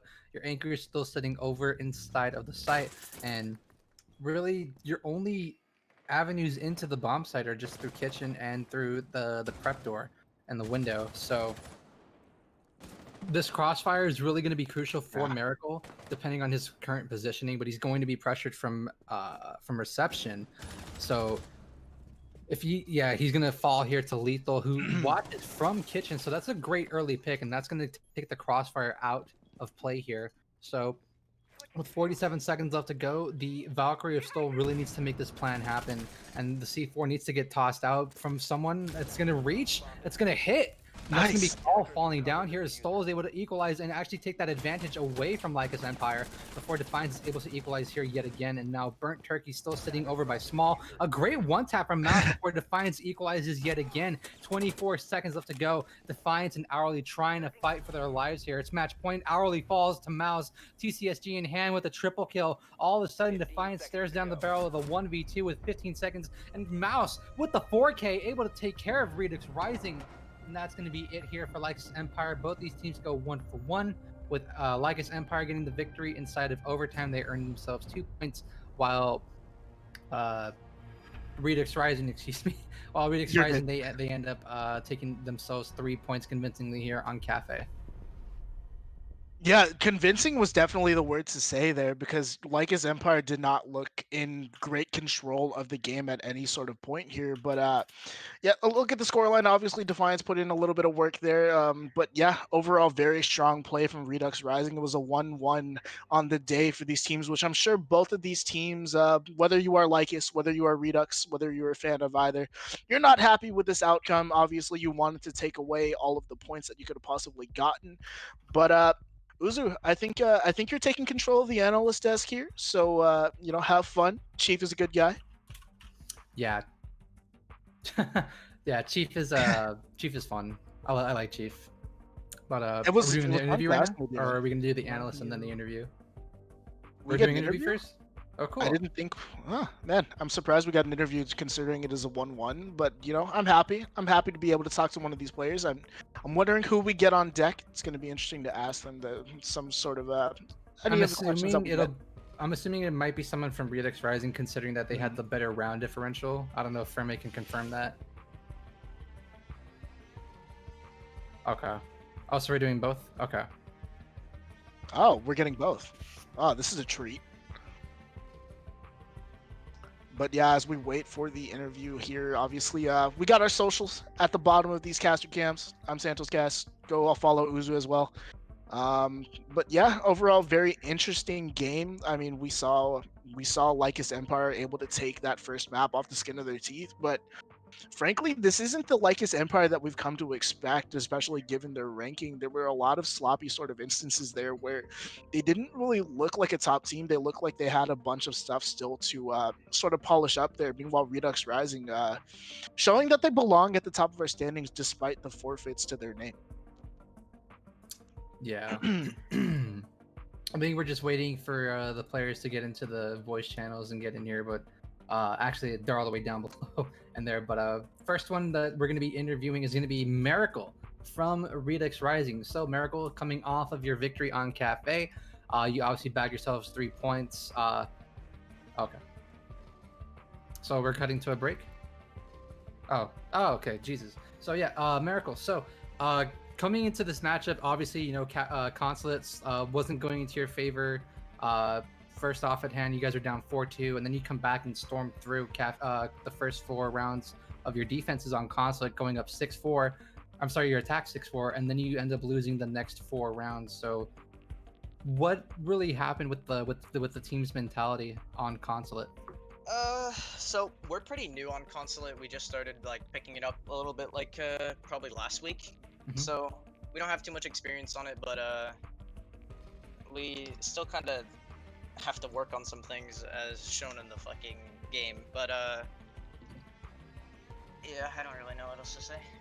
Yeah, Kafe was obviously a much better story for you guys. You ended up winning that one out 7-4. It could have been 7-3, but that attack that execute came down. It was very good right up until the very end of that second to last round. Yeah. Autobans kind of messed with us this time because Clubhouse and Oregon are pretty comfortable picks for us. So having to go to a map that we're not really comfortable in, like Consulate, kind of messed with us, our morale, our mentality. Yeah. So, Just looking at the bans, why was it that what was the choices between Consulate and Kafe, and what was the third map? Consulate, Kafe. It was only 2 maps. Okay. Yeah.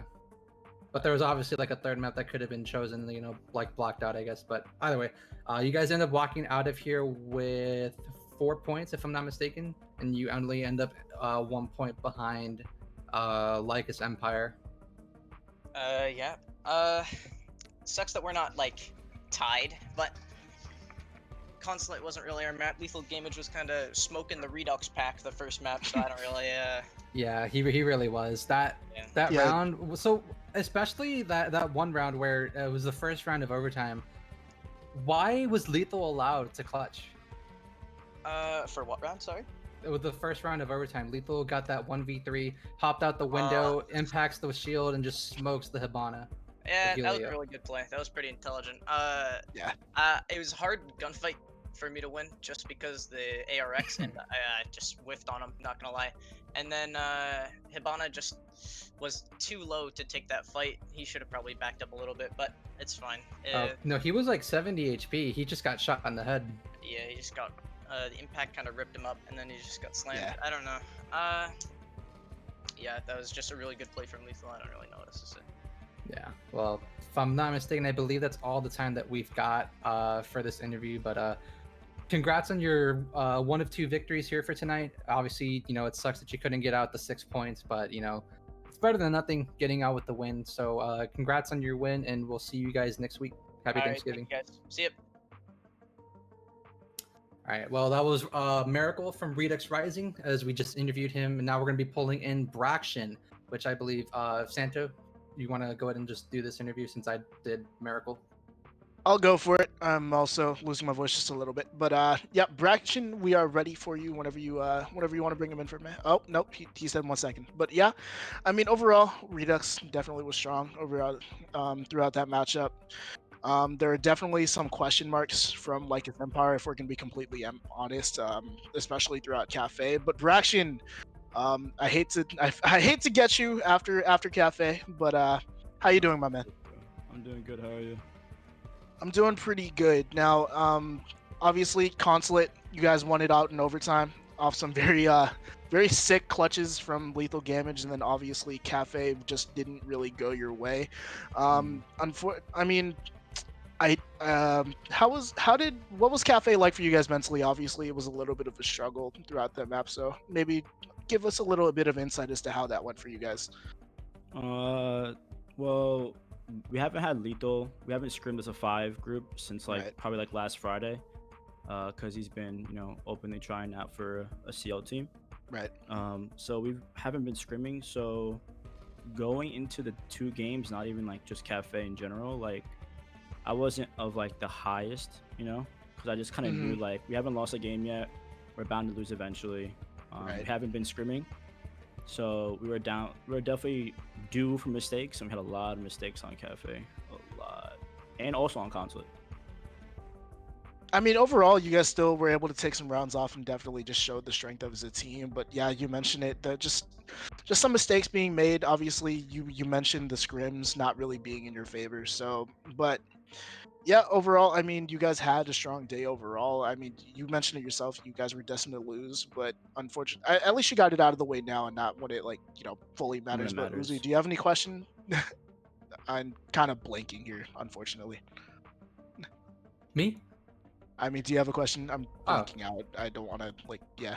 Well, I mean, you guys kind of went down a little bit on Consulate on your defenses. So you went down 4-0, and then you managed to bring it back and win 4 rounds in a row. Really, 3 defenses, 1 in overtime, and then your attack. So when you guys were faced with match point on Consulate, what was was the mentality just trying to hype each other up and trying to say, hey, let's try to get this map and put it in our pocket? Honestly, we are somehow undefeated on game days with Consulate, but we don't scrim Consulate. Every time we try to scrim Consulate, we get run through. It's the most demotivating thing ever. So in Consulate, I was like, oh, if we win this, we're fine. We'll have Kafe. But we accidentally won Consulate and not Kafe. We have 0 strats, so we'll go lobby, and we'll just start spawn killing, and if we win, we win. And that's the only side we had a strat, I guess you could say, for, but it wasn't even a strat. We're just reinforcing the hatches. Yeah, well, I guess was the biggest sort of was the strategy behind you guys playing Consulate just win your openers, just win these spawn peaks and shit? Well, we picked Consulate, right? We picked it, right? But it was only because we didn't want to play Inc., a team that we know is good, on a map we didn't like. So we were like, Redux is okay. We'll play Consulate, and if they beat us, they beat us. It's not that big of a deal. All right. And Well, thank you so much for the insights. Do you have any parting words before we let you go off here? nah, I'm good, man. All right, Appreciate it. Braxton. Appreciate having you on, man. You're welcome back anytime. And yeah, Uzi, you are in control here for this next analyst section. I'm gonna say goodbye. Unfortunately, you're not gonna see me back on stream, but Uzu, go get your 10 minutes of fame. Have fun with Chief. I'll see you all later. Have a good night. I'm definitely gonna have some fun with Chief. He's gonna. He was really interested in round number 5.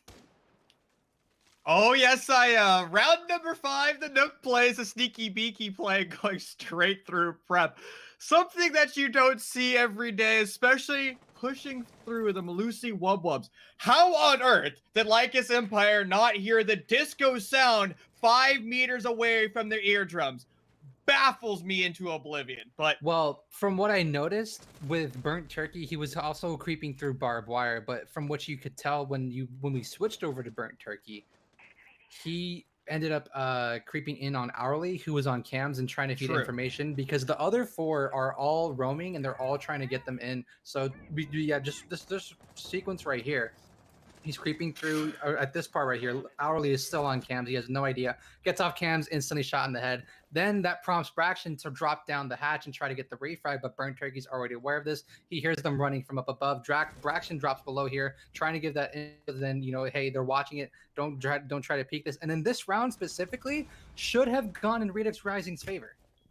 Oh, yeah, 100%. Now, Defiance does ace throughout this. And honestly, this round is more discombobulated than my hair currently. And that's just, I have no idea what happened here. Like, as soon as we had Burnt Turkey take control of both bomb sites, the bomb plant rotation should have happened 20 seconds ago. Miracle is very slow on getting into the side or the map. And that allows Lycus Empire, particularly Defiance, to retake on their bomb site. We would have already had 10 seconds left on this defuse time, but no, that bomb came down 30 seconds way too late. Defiance is a mechanically gifted player. He's an incredibly intelligent player. You put both of those together, and that's going to be a round that should have been lost, being saved by Lycus Empire. This was a spicy round, to say the least.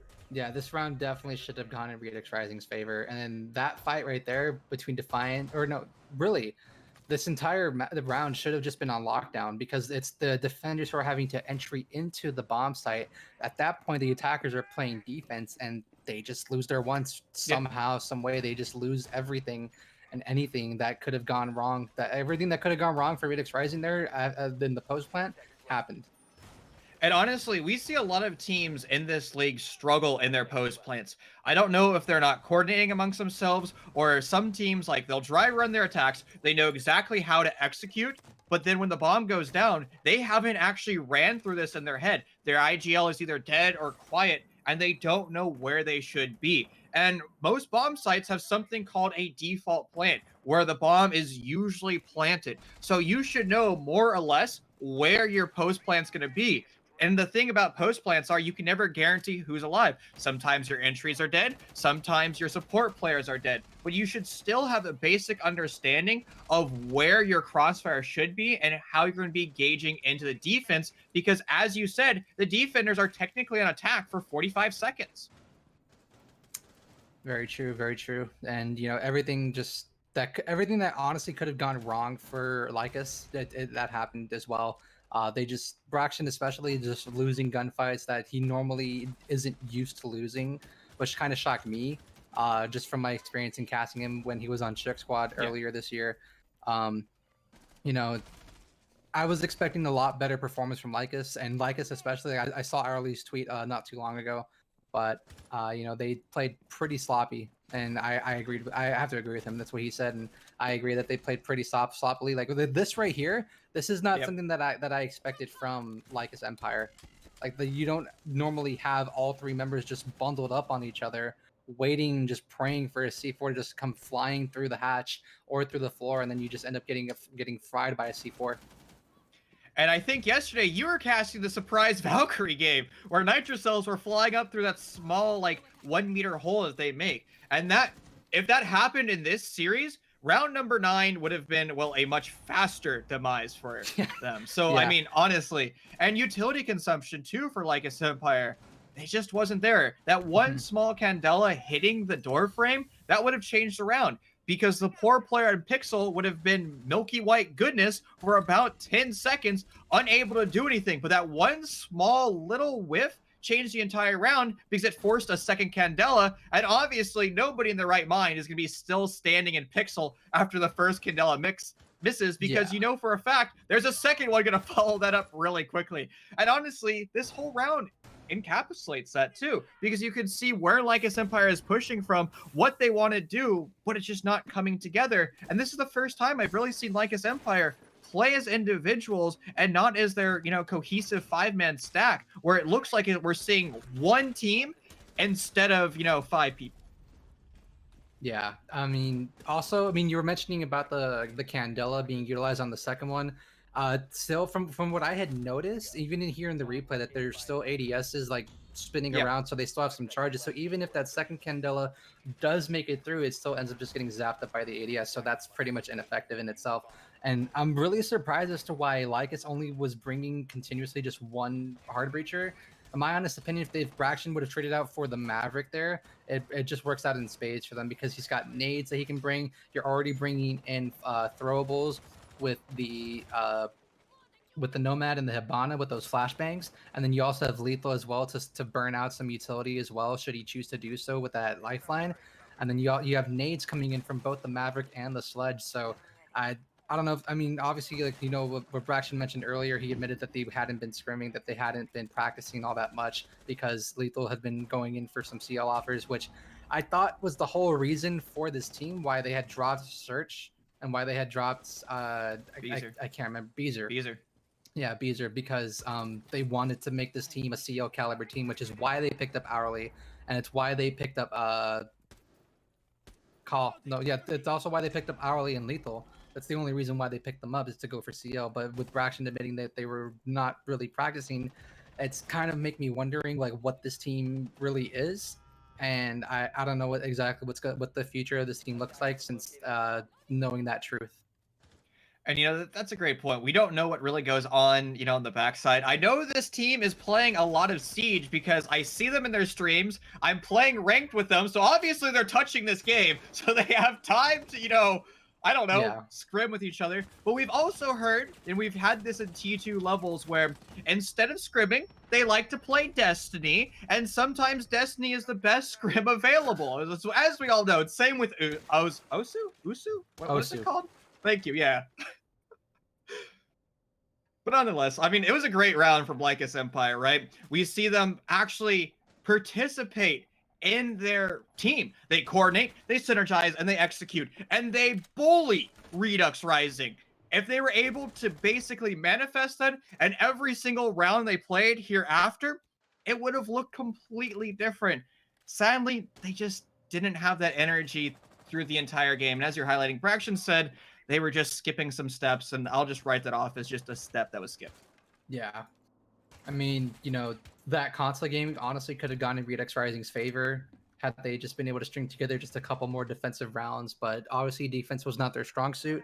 And recently, from what I've noticed, at least in the T3 scene, that Consulate in itself has been more attacker-sided than defender-sided, but I've always preached that Consulate is defender-sided because of how aggressive that teams can play on it with the jump outs and the run outs. But with the current operator lineups with Nomad, if you're not banning Nomad or Gridlock or both, then you can only ban one or the other on your team. But so I personally believe that if you're not banning the Nomad, then you're just kind of limiting yourselves for the amount of avenues that you can put on on retakes. Because we saw earlier how a Nomad, how powerful Nomad could be on Consulate. Yeah. And Valkyrie bans are factoring into that too. Valkyrie is a default ban. So actually in the stage 1 of NAL, Consulate was attacker-sided, have 57% win rate with Piano being its best bomb site. And then in stage 2, things actually change where Consulate becomes attacker-sided, barely attacker-sided, and has a 49% win rate for the defense. So, it's technically a balanced map if you want to look at that statistic with basically a 50-50% win rate for both teams. Now, the reason it is the case is because it's very difficult to enter the map because you have so many windows. The defenders just say, all right, you want to sit in through a window, I will kill you. But as soon as the attackers actually have control of the map and control of the bomb sites, the defenders have no way of entering back into that bomb site because the attackers are outside 20 meters down range, somewhere in the grapes doing who knows what. But yeah, like especially downstairs in basement, the attackers, if they get control of basement, that garage wall gets opened up and you're a defender, good luck trying to defuse that bomb. It's just not going to happen, Chief. Yeah. Well, you're a chief, aren't you? That is a good point. Did I just talk about myself in the third person? I guess so. I guess Darn, so. I need a new saying. All right, well, apparently I just cloned myself once again, so the Chief clones are back at it. This right here, this should have been an easy kill for Helio, but he just missed it. And I don't even know how he didn't die to Defiance's C4 right here. This was insane. But, you know, Redux Rising really coming alive here after that Consulate map and saying, you know, hey, you know, we might have lost Consulate 6-8, but we can come into Kafe and we can make this our home. And they really did it with their attacks. They went 3 for 3 on their opening half, and they came into Kafe. They only lost 1 defense round and put Lycus Empire to sleep on Kafe. But Consulate really could have been anyone's map, and it ended up going in the favor of Lycus Empire. You know, it was a great game overall between these two teams. They're at the top of their league, and they're only a 1-point difference now, with Lycus Empire still in that lead, sitting, I believe, at 28 points now. If I'm not mistaken, or 29. Wikipedia right now. I don't know if it's updated. So before this week, Lycus Empire was in first place, going 10-0 with 28 points. Redux Rising was in second place, 9-1 with 26 points. So what does that mean? So Lycus Empire would get 2 points for map number 1, and Redux Rising would get 1 point. And Redux Rising for map number 3 would get 4 points. So that actually ties them up, both at 30 points. Okay. I'm a finance major, and apparently I have to count on my fingers. I'm barely able to do math at a first grade level. So whoever gave me my bachelor's degree should probably be fired. I don't think that's the case. I mean, simple math is sometimes hard to do, especially if you're just doing it in your head. So, yeah. What was that? Sorry. Oh yeah. So mostly this match was pretty like back and forth. I really liked it. There was a few plays out there that kind of made me scratch my head as to wondering like what was going on, or like why it was like such and such happening. But you know, for Redux Rising, you know, congrats to them for being able to pull out 4 points. They got the overtime loss, which resulted in 1 point, and then the regulation win, which results in 3. So that's 4 points for them. So they are tied with Lycus Empire, as Chief just mentioned. Next, I believe we are going to be having Synthetic versus Pride. Yeah, so a lot of people are probably bagging on Synthetic to lose this match. I don't know how that match is going to go. I know that Pride and Synthetic have kind of been in the middle of the pack. But I think Synthetic might be able to pull out some quote-unquote upsets here versus Pride. Now, it is no secret that I'm friends with a lot of teams here, and I love both. I say this every time I cast. I love all the teams here. I love Redux Rising. I love Lycus Empire. I love Pride. I love Synthetic. And there's so many great personalities here. And there is another good personality who's going to be joining Synthetic. He has already participated in this league for a different team, but we can, you know, chat about them when we go down range for that particular series. When you're talking about rosters making mistakes, and seriously, it seems like week number 6 is the most loosey-goosey style of play I've seen out of this league. Teams tend to be very structured, very methodical with their executes. And maybe it's just T3 where sometimes teams just want to full send YOLO banana rush. And all right, each their own. You know, sometimes it works out really well. If an IGL spots something, they call it, they shoot, they go. I can't be too critical of that in the long run, but teams need to be working at mitigating mistakes, because this is quantifiable evidence. The team that makes the least amount of mistakes is the team that wins. Surprise, surprise. Yeah, so I'm pretty sure that's going to be it for us tonight here, at least for me. Chief, I'm assuming that you're still going to be on the analyst desk here throughout as the night goes on. But thank you to SCS along for having me, and thank you to Lycus Empire and Redux Rising for putting on a great match tonight. And congrats to both those teams. They currently are tied for first place. And I think first place is broken up between round differential, if I'm not mistaken. So Lycus will still own it. So yeah, Lycus will still own that first place spot despite being tied in points with Redux Rising. Next game is going to be Synthetic versus Pride. Be sure to keep your eyes on for that one. I think Synthetic are going to be able to prove some people wrong and show up here.